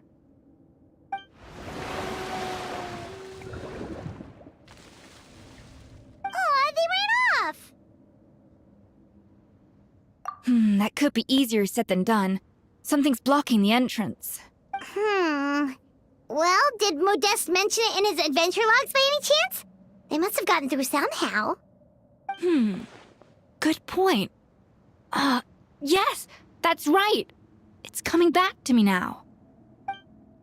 We prepared a banquet for our shy little guests, and as the food flowed away on the current, they broke into a joyous chorus, and the path opened to us.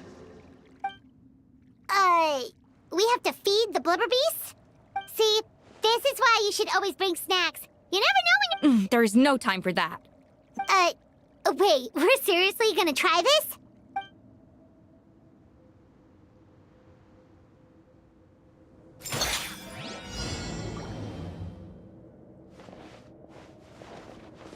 A dash of frosting!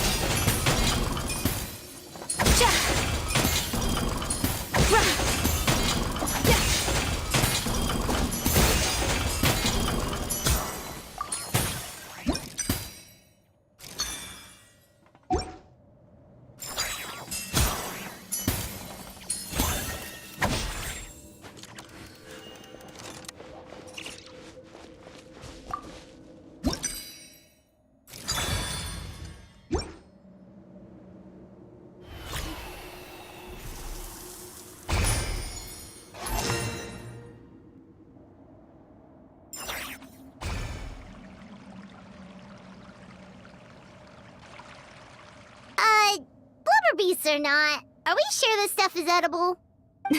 Trust me, they'll love it. Oh, good question. Yes, we can't afford to wait for them to double back. What?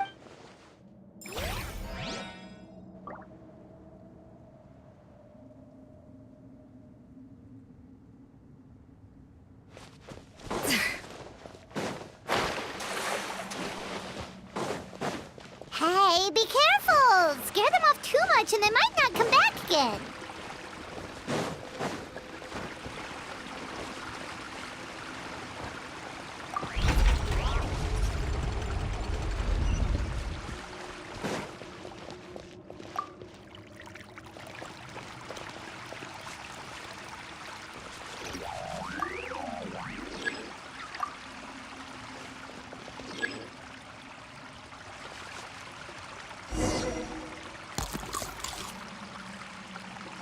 Wow, it's really singing!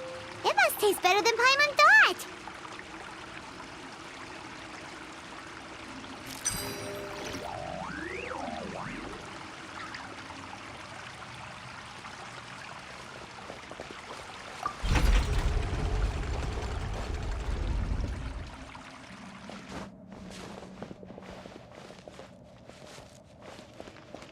The tracks turned back again. Ugh, so annoying.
again.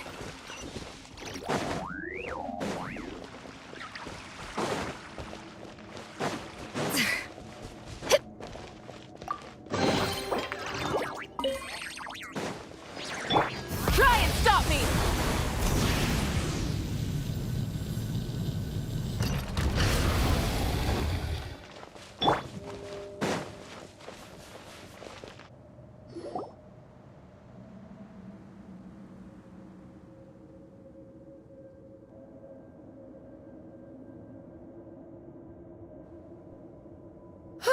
Hey, give me your water. Here. I said your water, the one you just drank out of? Sure.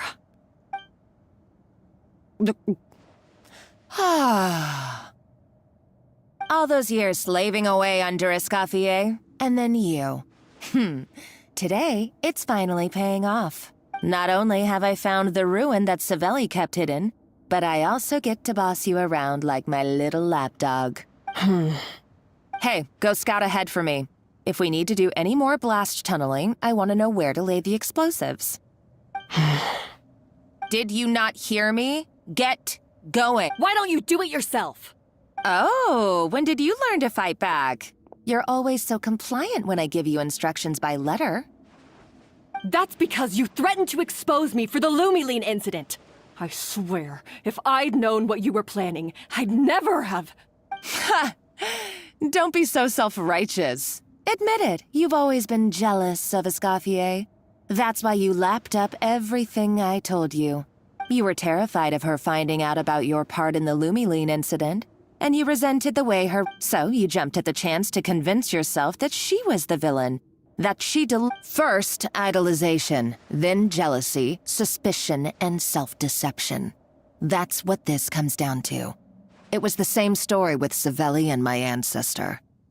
He offered Modeste his friendship only to murder him out of vanity. He promised to explore the world with him, only to later destroy all records of their adventures. It's a miracle I even found this place. You have no idea the countless hours I spent piecing it all together. So you see, you're no better than Savelli. If you can't beat him, betray him, right? I am no Savelli, nor will I ever be.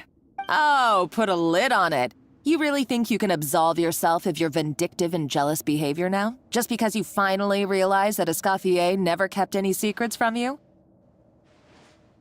You didn't show any remorse when she left, or in the cooking contest. Why start now? You have no right to redemption. You're right. I don't deserve her forgiveness. But I am done being bullied into submission by you! Ooh, feisty. But you should watch your tone. Talking to me like that could get you in big trouble. I somehow doubt that. Since I poisoned both our water bottles. What? Ever since I learned the truth. I've been biding my time, waiting for this moment. You've played me like a fiddle for so long, and now this is payback! But you drank it too! It's what we both deserve. This is the price we must pay for betraying Escoffier. You'll die here with me, Monica! You...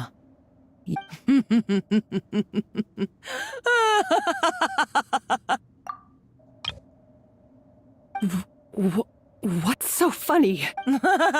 Oh, you're too much. I thought I'd play along for a bit just to amuse myself. You gave a very rousing performance. I saw your dumb plan a mile off. There's no poison in these bottles, just clean, fresh water. No. Revenge is a dish best served cold, you know. Did you really think your half-baked plot would fool me? You're a lousy chef, and you make a lousy villain, too. A complete waste of space. No wonder you never amounted to anything. Everything I ever did was a failure. And now, I failed again, for the last time. Hey, why don't you try your hand at being a comedian in your next life? You got a good laugh out of me. But now the show's over. You should have just done like I asked, Savannah. All I wanted you to do was scout the ruins for me. But you had your chance, and now it's time to say goodbye. Stop right there! Let her go, Monica! We've got you surrounded! Escoffier? Ugh, looks like I'll have to keep you around for a little longer. You can't! Stay back if you want her alive! Escoffier and the Traveler. I can't take you both on in combat, but if you so much as flinch, I can end Savannah's life in a heartbeat. Monica, what are you hoping to achieve by this? A recipe! You chefs are all blinded by your myopic focus on kitchen affairs. Well, some of us actually have bigger fish to fry. Modeste had a secret. The truth behind his so-called genius, the je ne sais quoi factor in his Gâteau de Bourg, and it's right here in these ruins. Are you serious? You're here because of a Gâteau de Bourg obsession? You've gone completely mad! I couldn't care less about the cake itself. No, the real treasure is the secret ingredient that Modeste sourced from these ruins. He and Savelli were fools. A priceless treasure of Remoria in the palms of their hands, and they thought, ooh, this would go great in our cake mix. We're talking about a powerful stimulant that also sharpens the senses. That's no cooking ingredient. It's a groundbreaking drug. That's right, I've done my research. It was a drug that Remoria developed for their war machine. I could make a killing by selling it to the treasure hoarders or the Fatui. Will you listen to yourself? You're completely delusional. My eyes are wide open. Just wait till I get my hands on this treasure. You'll see what a fool you've been.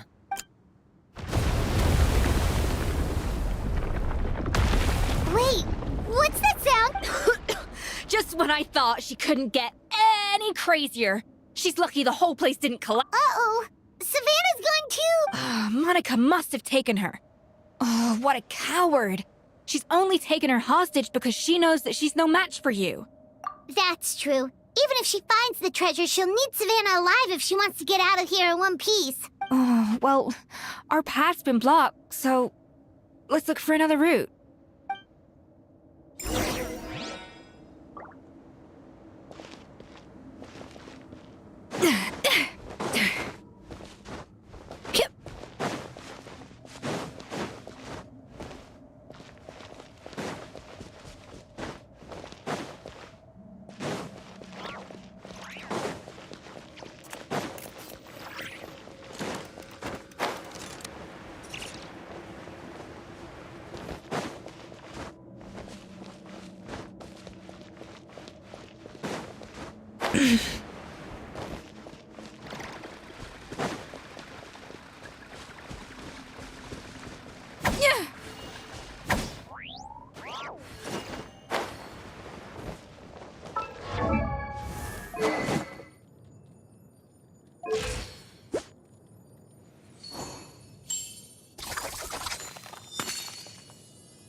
The water looks pretty deep here. Maybe it leads somewhere.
probably awakened by the explosion just now.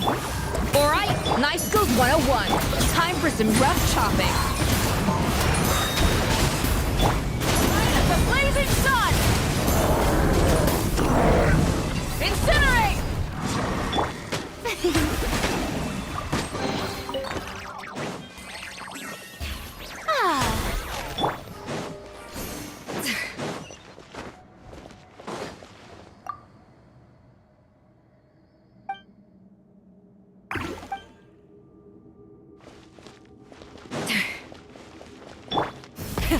Rev the engines! Another door? Guess we need to prepare another feast for our guests.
A little amuse-bouche!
It seems to really like the texture of Rome maritime flowers.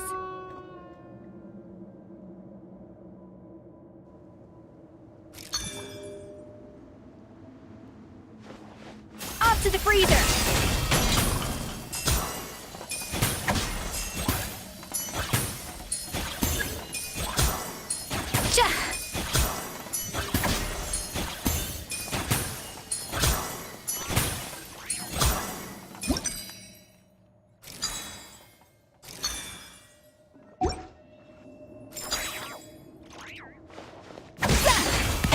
Frosting!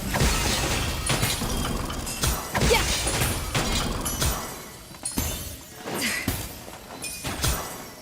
Yeah!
the freezer! Yeah!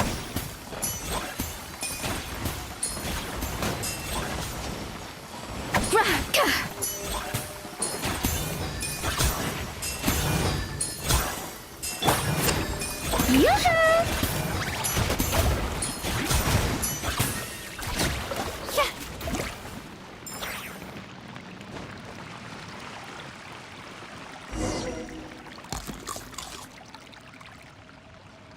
I never knew you could process Lumithrol like that. Alright, I've got to jot this down. Lumitwols and maritime flowers.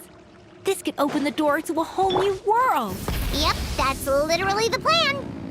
Wait, hold on. Which door are you talking about?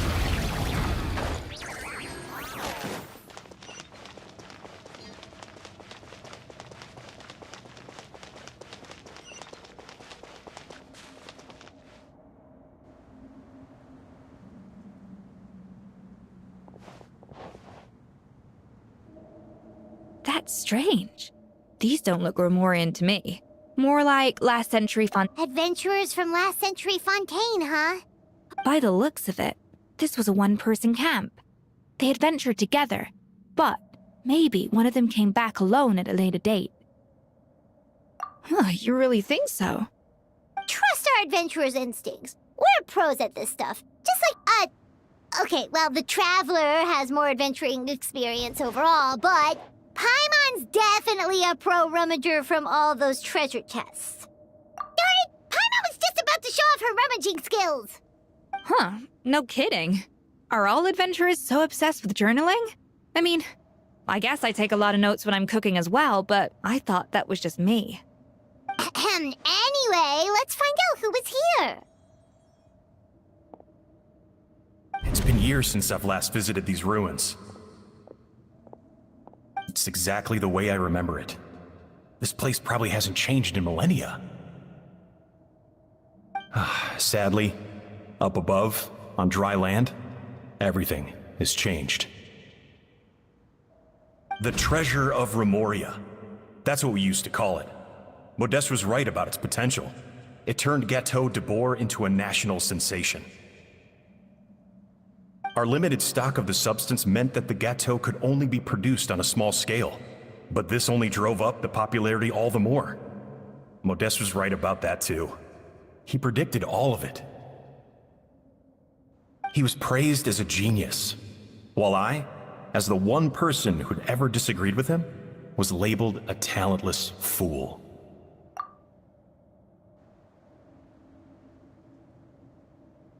Modeste tried his best to console me, but I knew better than anyone just how great the gulf was between us.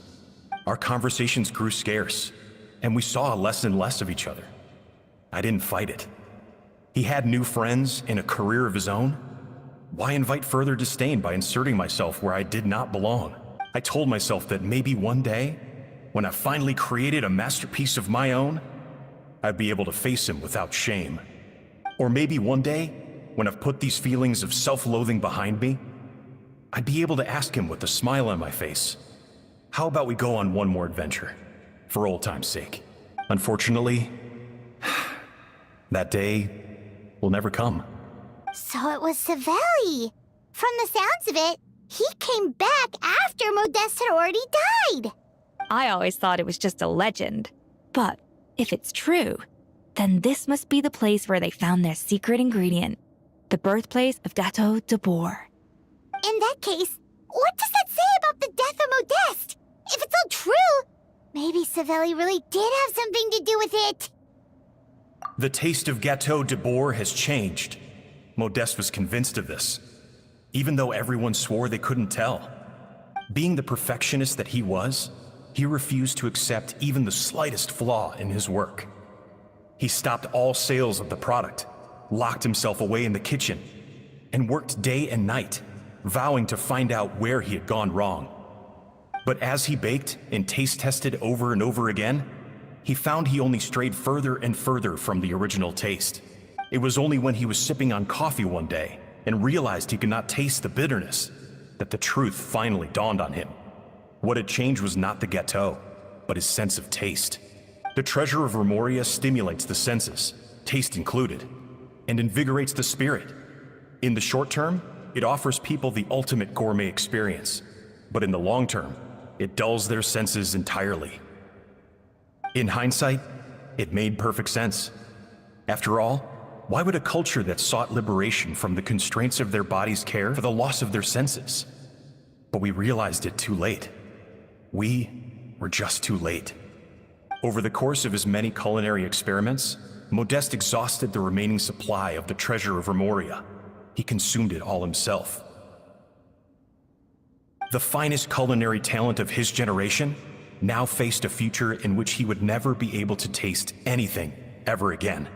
Finally, in despair, he took his own life. And because we had become estranged, I could not be there to stop him, to offer some words of comfort, or even to say goodbye. Yet despite everything, he sent me his final letter. The treasure of Remoria? Guess Monica was really onto something. It really was a kind of drug. So, Modeste chose to end his own life. Then, why all the rumors that Savelli murdered him? Also, neither the Codex nor any other contemporary records make any mention of the treasure of Remoria. It's almost as if someone deliberately erased it from history. Modeste told me everything in his final letter. His was a tale of how even a genius could fail, and how much more devastating it is when it happens. Did he hope I would gain some personal catharsis from knowing the truth? Or maybe he wished for me to warn the public about the dangers of Gateau de Bourg, proving that I had been right all along. But if the public ever learned how Modeste's greatest triumph became his undoing, his fall from grace would be swift and merciless. 1 minute a genius, the next a joke. It would surely spell the end for his restaurant too. What would be his legacy then? How would future generations view everything we built together? I fear the scorn I have faced these last years would pale in comparison to the scorn shown to him by the history books. I cannot let that come to pass. I will do what I must to protect his name. It will mean tampering with his notes to remove the damning details, leaving mere fragments of our story behind. It may lead his family to suspect me of having a hand in his demise. But if that's the price of destroying all evidence of my crimes, then so be it. I would rather the world believe a tale of genius and jealousy than see his reputation in tatters. The final loose end is the evidence here, at the bottom of the sea. Huh? What's wrong? Didn't we say Savannah should be safe for now? So we thought, but if Monica finds out what happened to the treasure, there's no telling what she might do.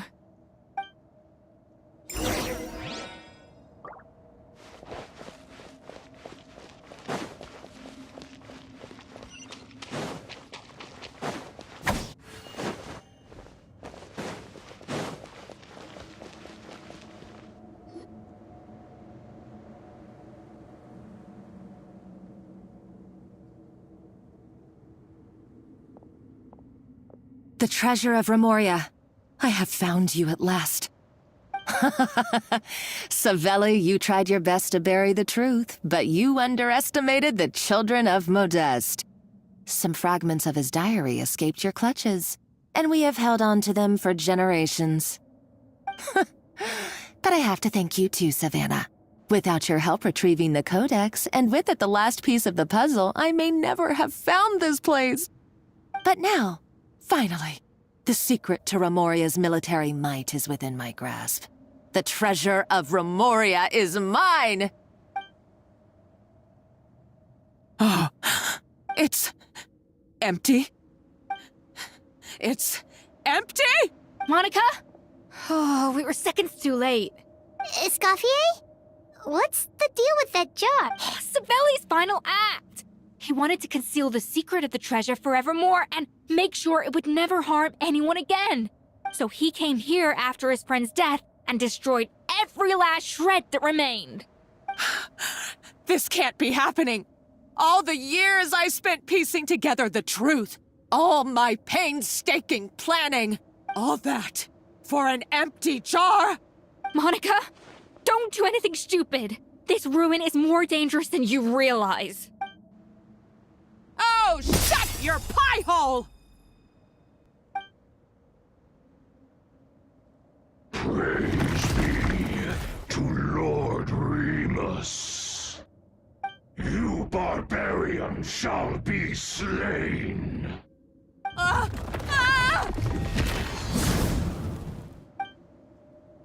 She's a nutcase! A liability to herself and everyone else. Well, now it's up to us to clean up the mess she's made. Take these golems out! Fallen leaves, adorn my night! Eat Lolene! Eat Papa! Get him! A dash of frosting!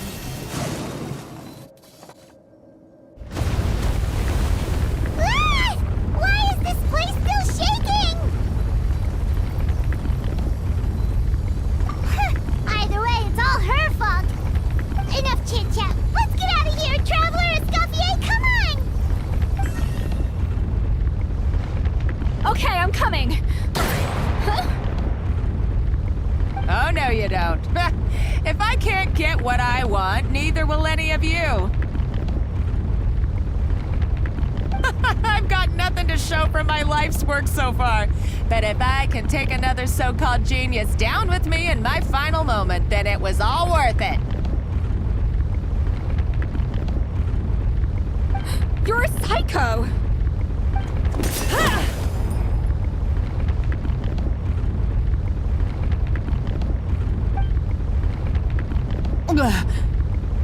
Savannah? Oh, when did you wake up? I may be a lousy chef, but it looks like I'm not a complete waste of space. Traveler?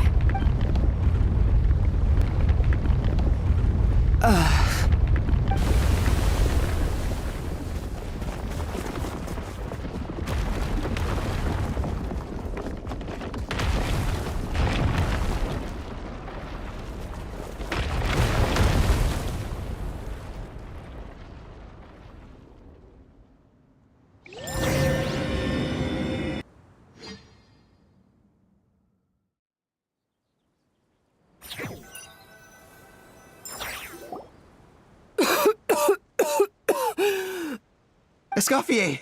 Savannah! Traveler! And Paimon! Venejem! What are you all doing here? What did you expect us to do? Stay at the restaurant and sit on our merry derrieres? While the Traveler and Escoffier were out here risking their lives? We had to do something. I don't deserve any of you. It was my fault Escoffier had to leave. Come back, Escoffier. Come and be our head chef again. I'll never be able to replace you. Okay, so everything I said to you the day I left, it just went in one ear and out the other? Huh?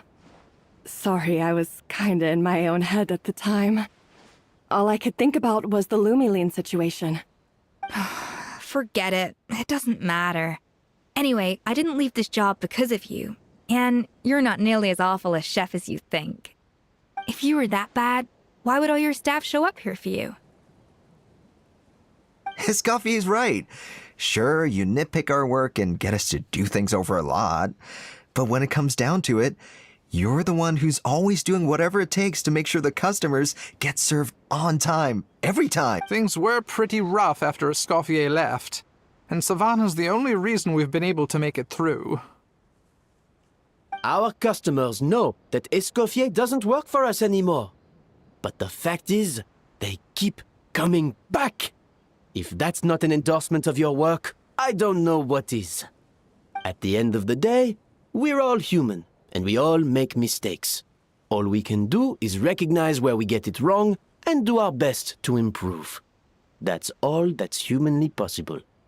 No, I get what you're saying, but what I did to Fermont and to Escoffier, it's unforgivable. Well, about that, there's someone else here to see you, Chef. It's been a while, Chef Savannah. Firmal? I'm so sorry. I put far too much pressure on you. And the way I stubbornly refused to go and see you after you fell ill. There's no excuse. But I'm too late, aren't I? The damage is done. I heard that you can't even hold a kitchen knife anymore. Actually, I think I'm going to be just fine. Huh? We thought Firmin's problem was purely psychological in nature. But after the threat letter came to light, it got Firmin thinking. And then he remembered the tea that Monica used to give him every night. And as it turns out, she was lacing it with Lumaline the whole time. No way! Doesn't that cause nerve damage? It can. High doses pose a risk of serious nervous and sensory complications. But if you calculate the dosage carefully, you can control the extent of its effects. A small dose might simply make a person more emotional, whether that means more fragile or more hot-tempered. No wonder it seemed like you'd lost your edge.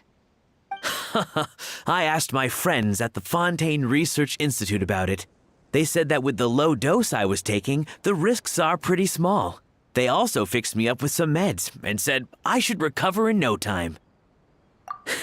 Well, that's what happens when you give someone a little bit of hope to cling on to. There's more. We believe that Firmin was likely not Monica's only victim. You mean she poisoned me too?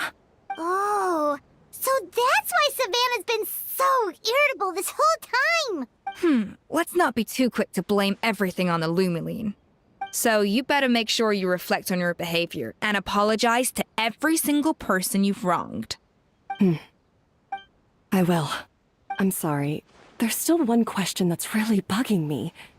Why is it that no matter what I do, my Gâteau de Bourg never tastes the same as yours?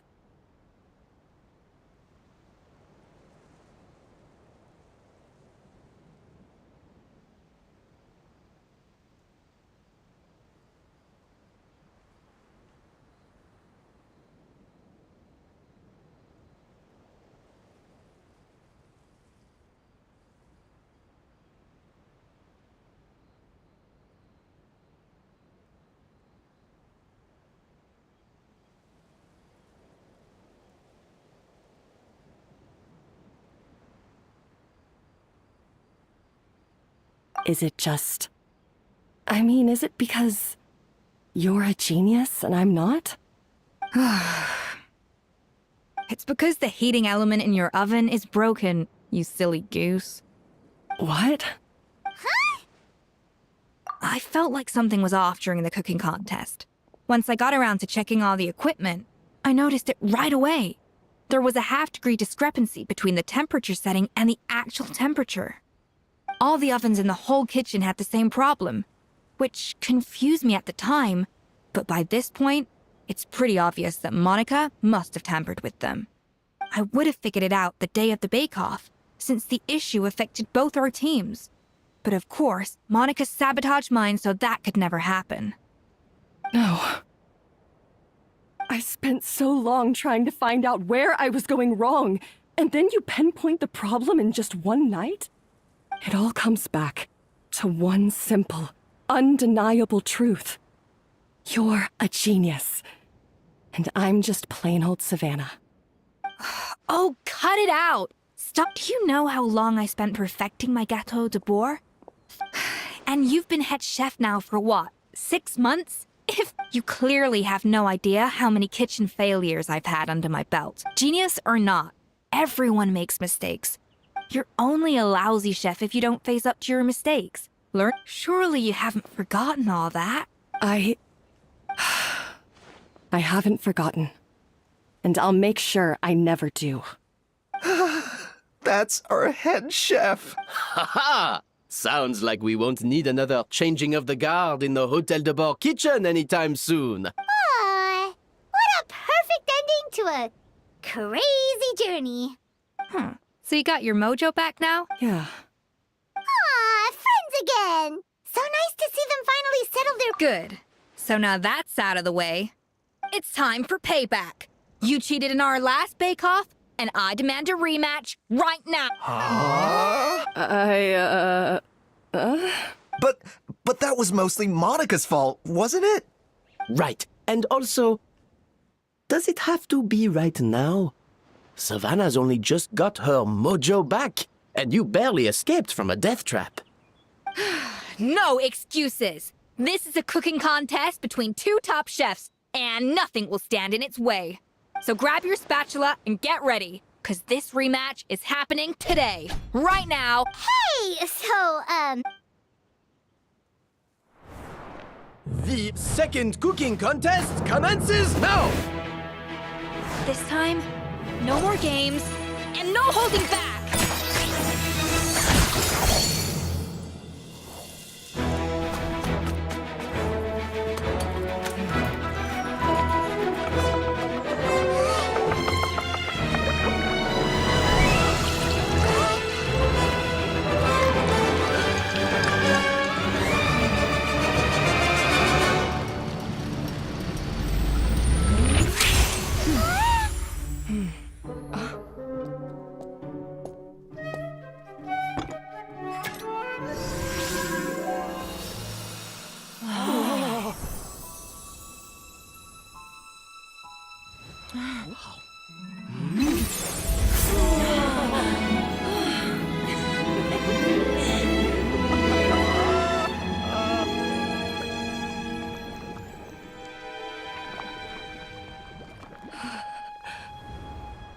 I feel like I don't have the right to be here.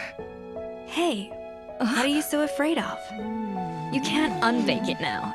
And if you don't serve it, then good or bad, you'll never find out how to improve. If you're too scared to fail, you'll never know what real success tastes like. So? Embrace your failure. Taste it. Digest it. That's the way to success. I don't know. Sounds like it's easier said than done. I'll do it.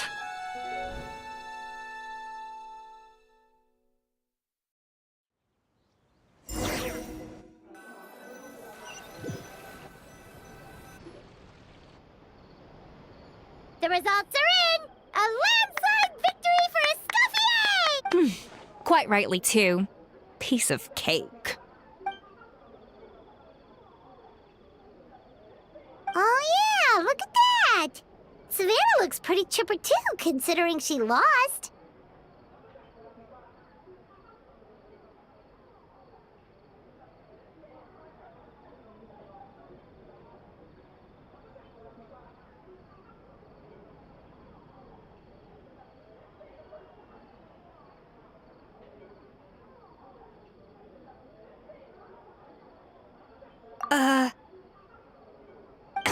Now, where were we?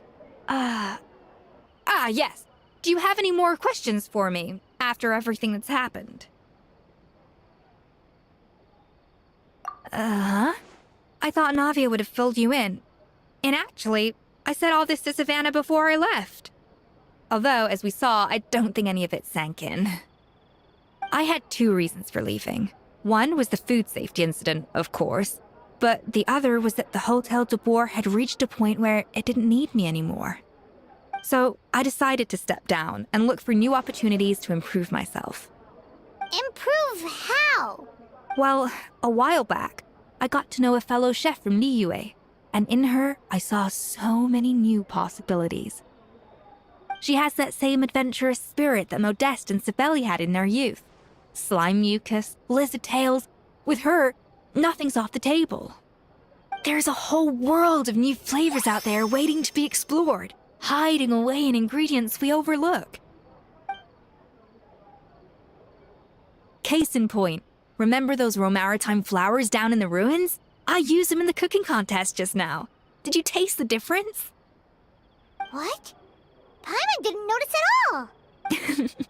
Half of the art of cooking is dissecting the recipes of previous chefs and figuring out the exact constellation of elements that gave their work its signature taste. And the other half, it lies in freeing yourself from the confines of the kitchen. You've got to go out and explore the endless possibilities out there. Uh-oh.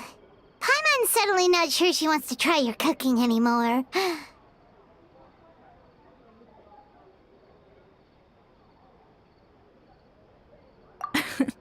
Don't worry, it's not going to be a free-for-all like in Modeste's time.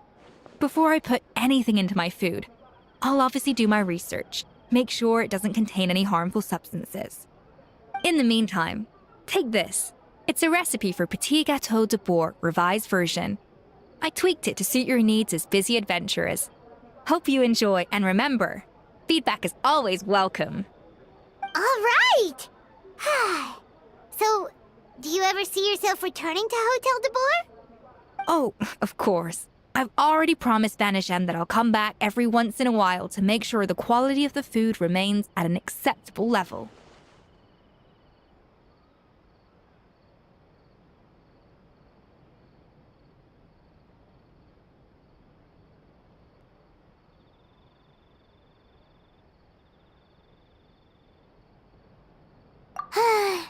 You know, Paimon's still a little disappointed that we never got to see the treasure of Remoria. Surely Monica wouldn't have gotten drawn in so deeply if it wasn't for all the mystery surrounding the original Gâteau de Bourg. She practically dedicated her life to finding the lost pieces of Modeste's diary. Then went to all that trouble to infiltrate the Hotel de Bourg. And in the end, it was all for nothing.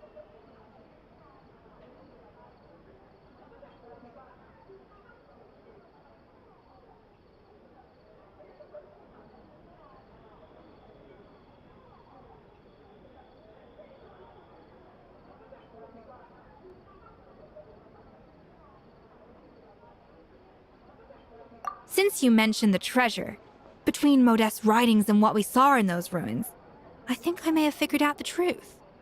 The so-called treasure of Remoria was most likely a substance that the Remorians extracted from Lumitoiles, better known to us as Lumiline. Huh?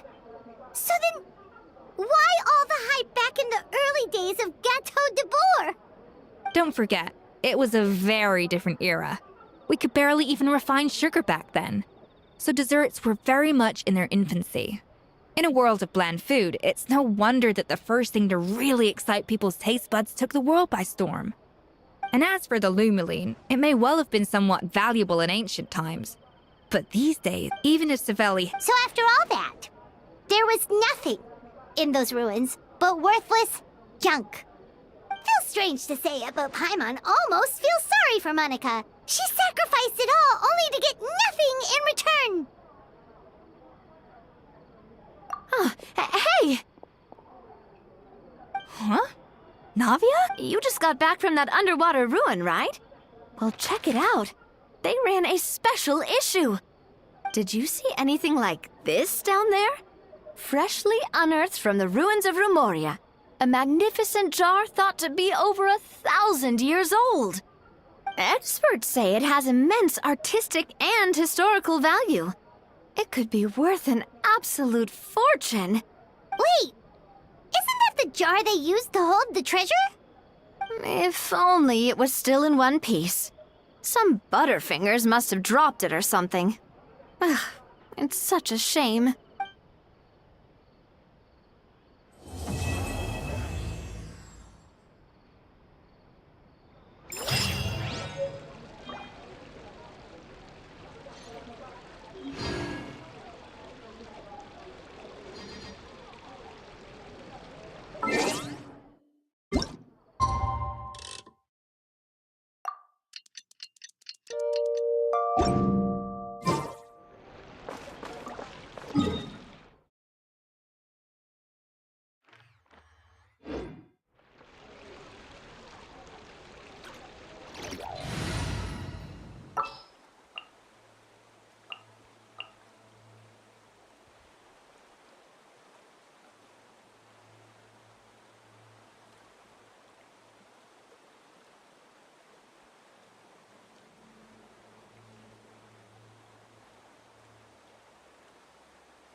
ready to rumble.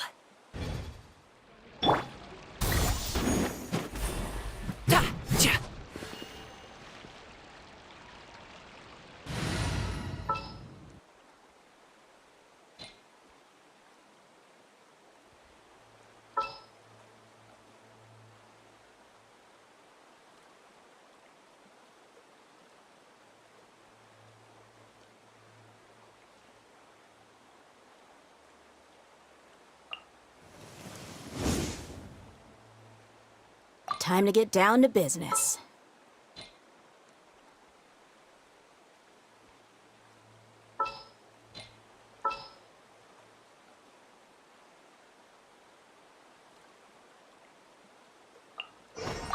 This world is full of unsolved mysteries.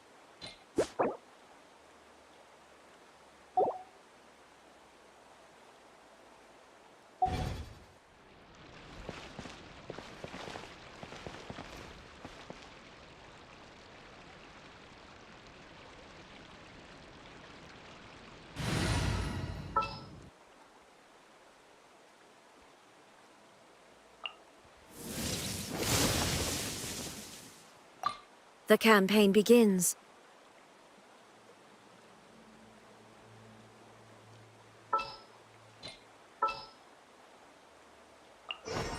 This world is full of unsolved mysteries.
Rise with the sun!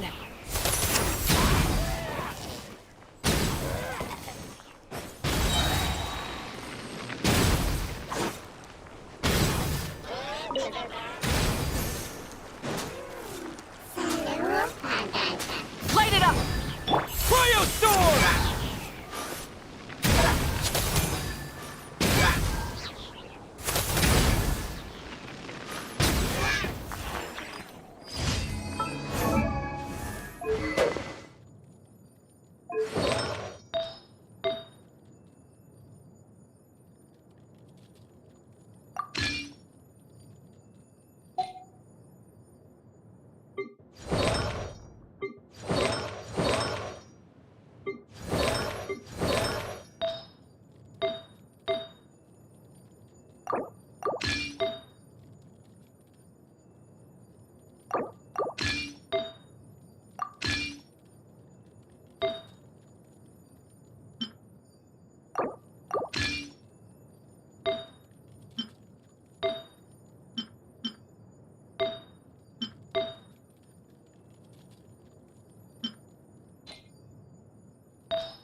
Show no mercy. Closer. The wind knows Encase! Impossible. Burn it down! How could this be?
Rev the engines!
Get to work! What the? Just you. Light it up! Shut up. Run faster.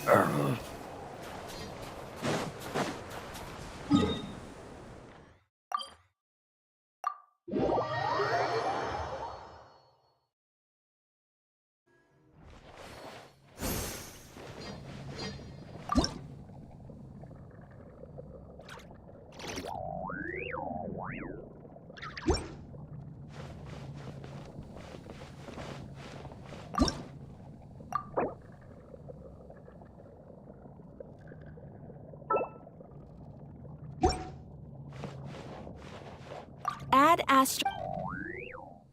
Thank you for completing. Add Astro.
Here's to a life where the drinks keep flowing and the Mora keeps rolling.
Going into a trance is risky for most people, so don't get any ideas.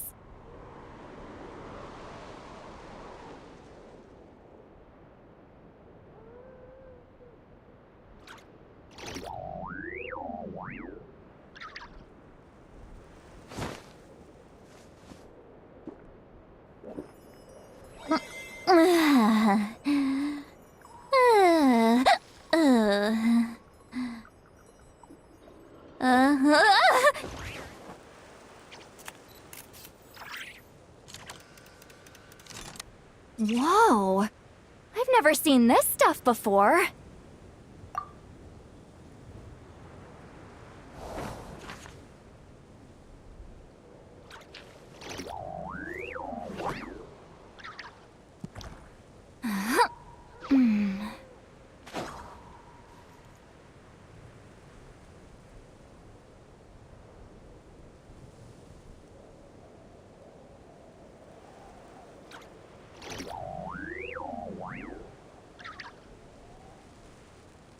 Here's to a life where the drinks keep flowing and the Mora keeps rolling.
Going into a trance is risky for most people, so don't get any ideas.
Let's begin.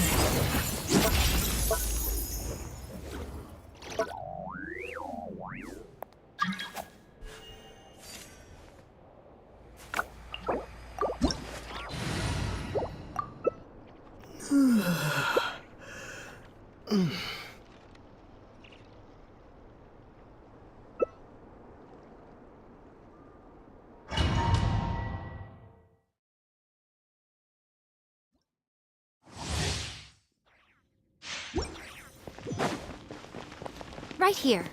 Emerge.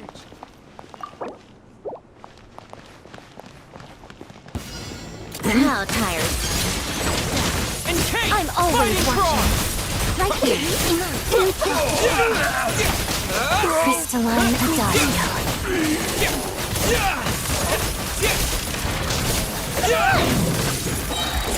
Right now. Right here. Pick up the pace.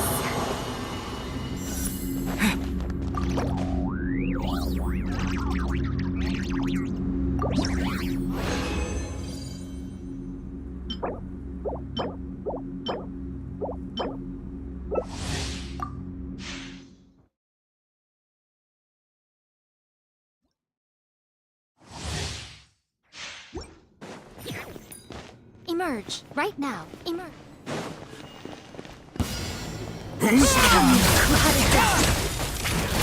Lots of the snowflakes. Oh, goodness me! Let's hold. Right now. Together. Cryostorm! Condense!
Come closer.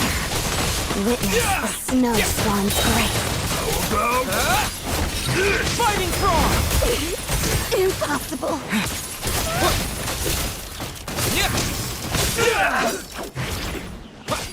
Encase!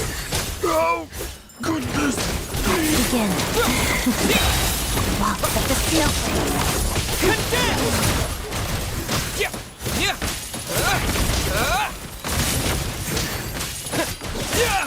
Cryostorm!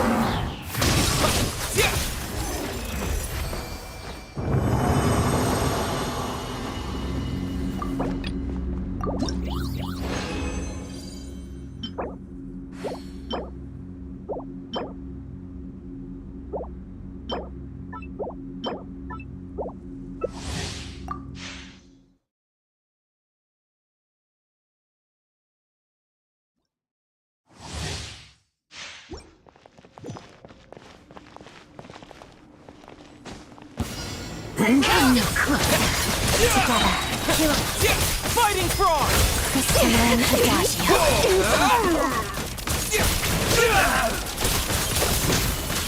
Oh, goodness me! Midnight Phantasm! Condense! Waltz of the snowflakes. How tiresome. Come on, keep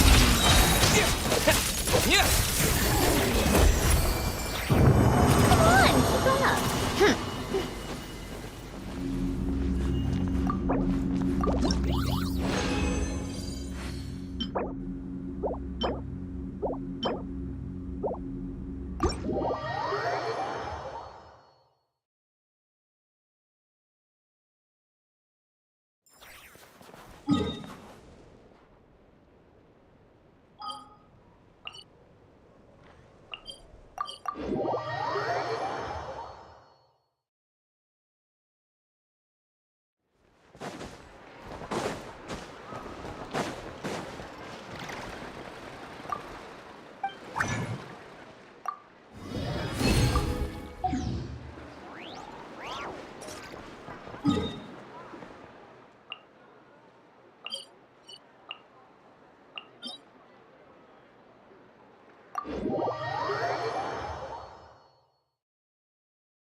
If only there were double the hours in a day.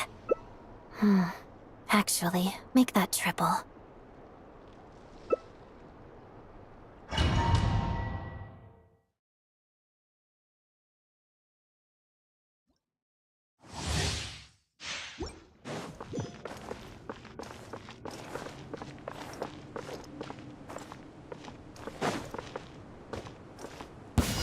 Clouds high. The birds call. Into the wind. Witness the snow swan's grace. Impossible. How tiresome. The wind knows it. Fallen leaves. Adorn my night. How could this be? One with nature.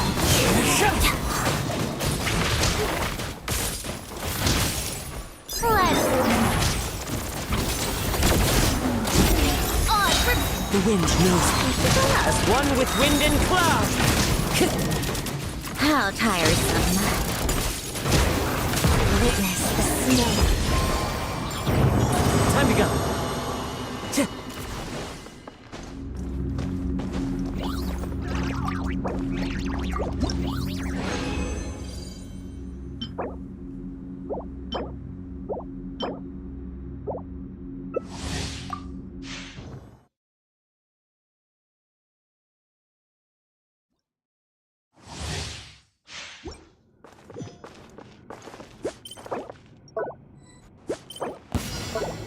Come now, closer. Into the wind. Time to go. Fallen leaves. Adorn my night.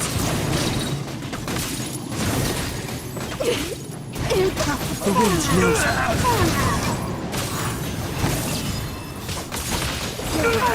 How could this be? One with nature.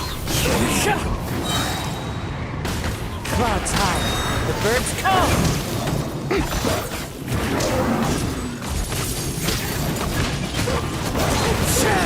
Shadow me. Crystalline Adagio. Into the wind.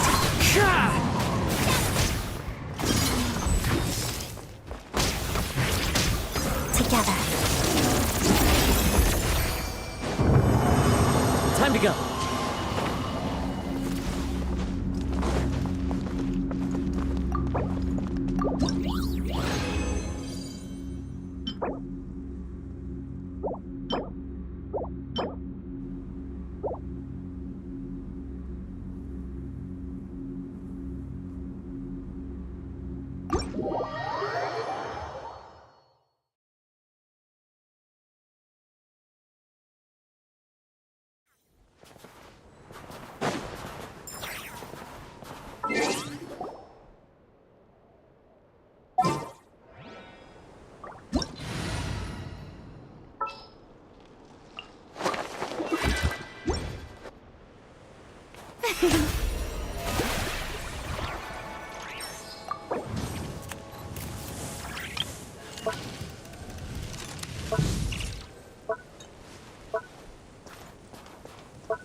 Well, if that's all, I'm going to go rehearse.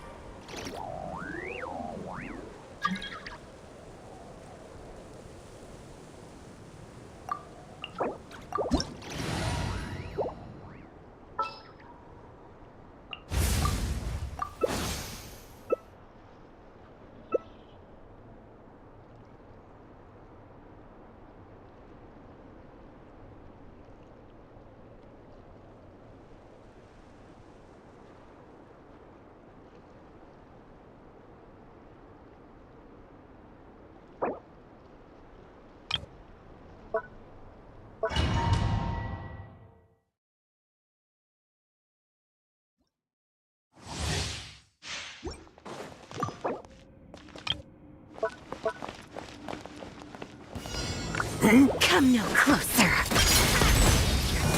Pyroclastic surge!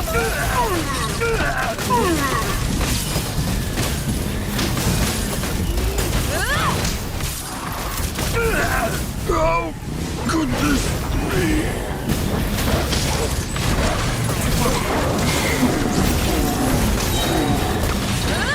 Light up the blazing sun!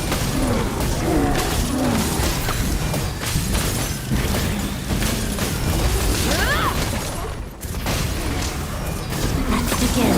Pot of death.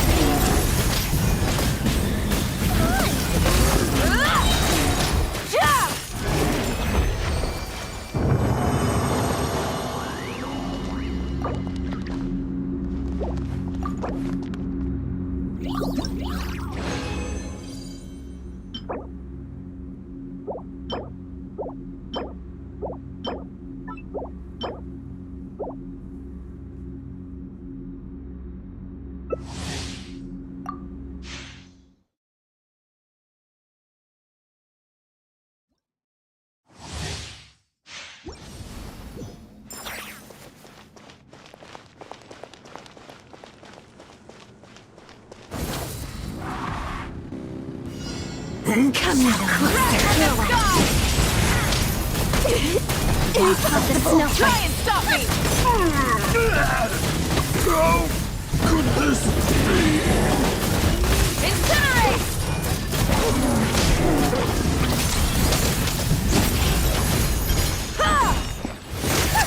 What a joke. Full throttle! Take a break.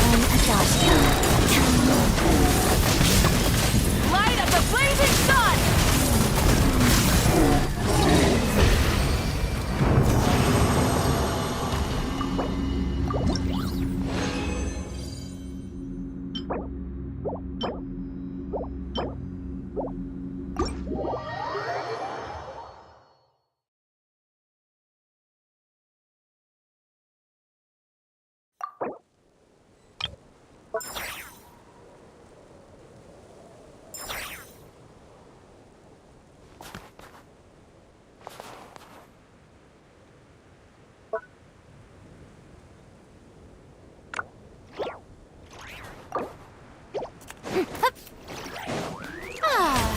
May I present?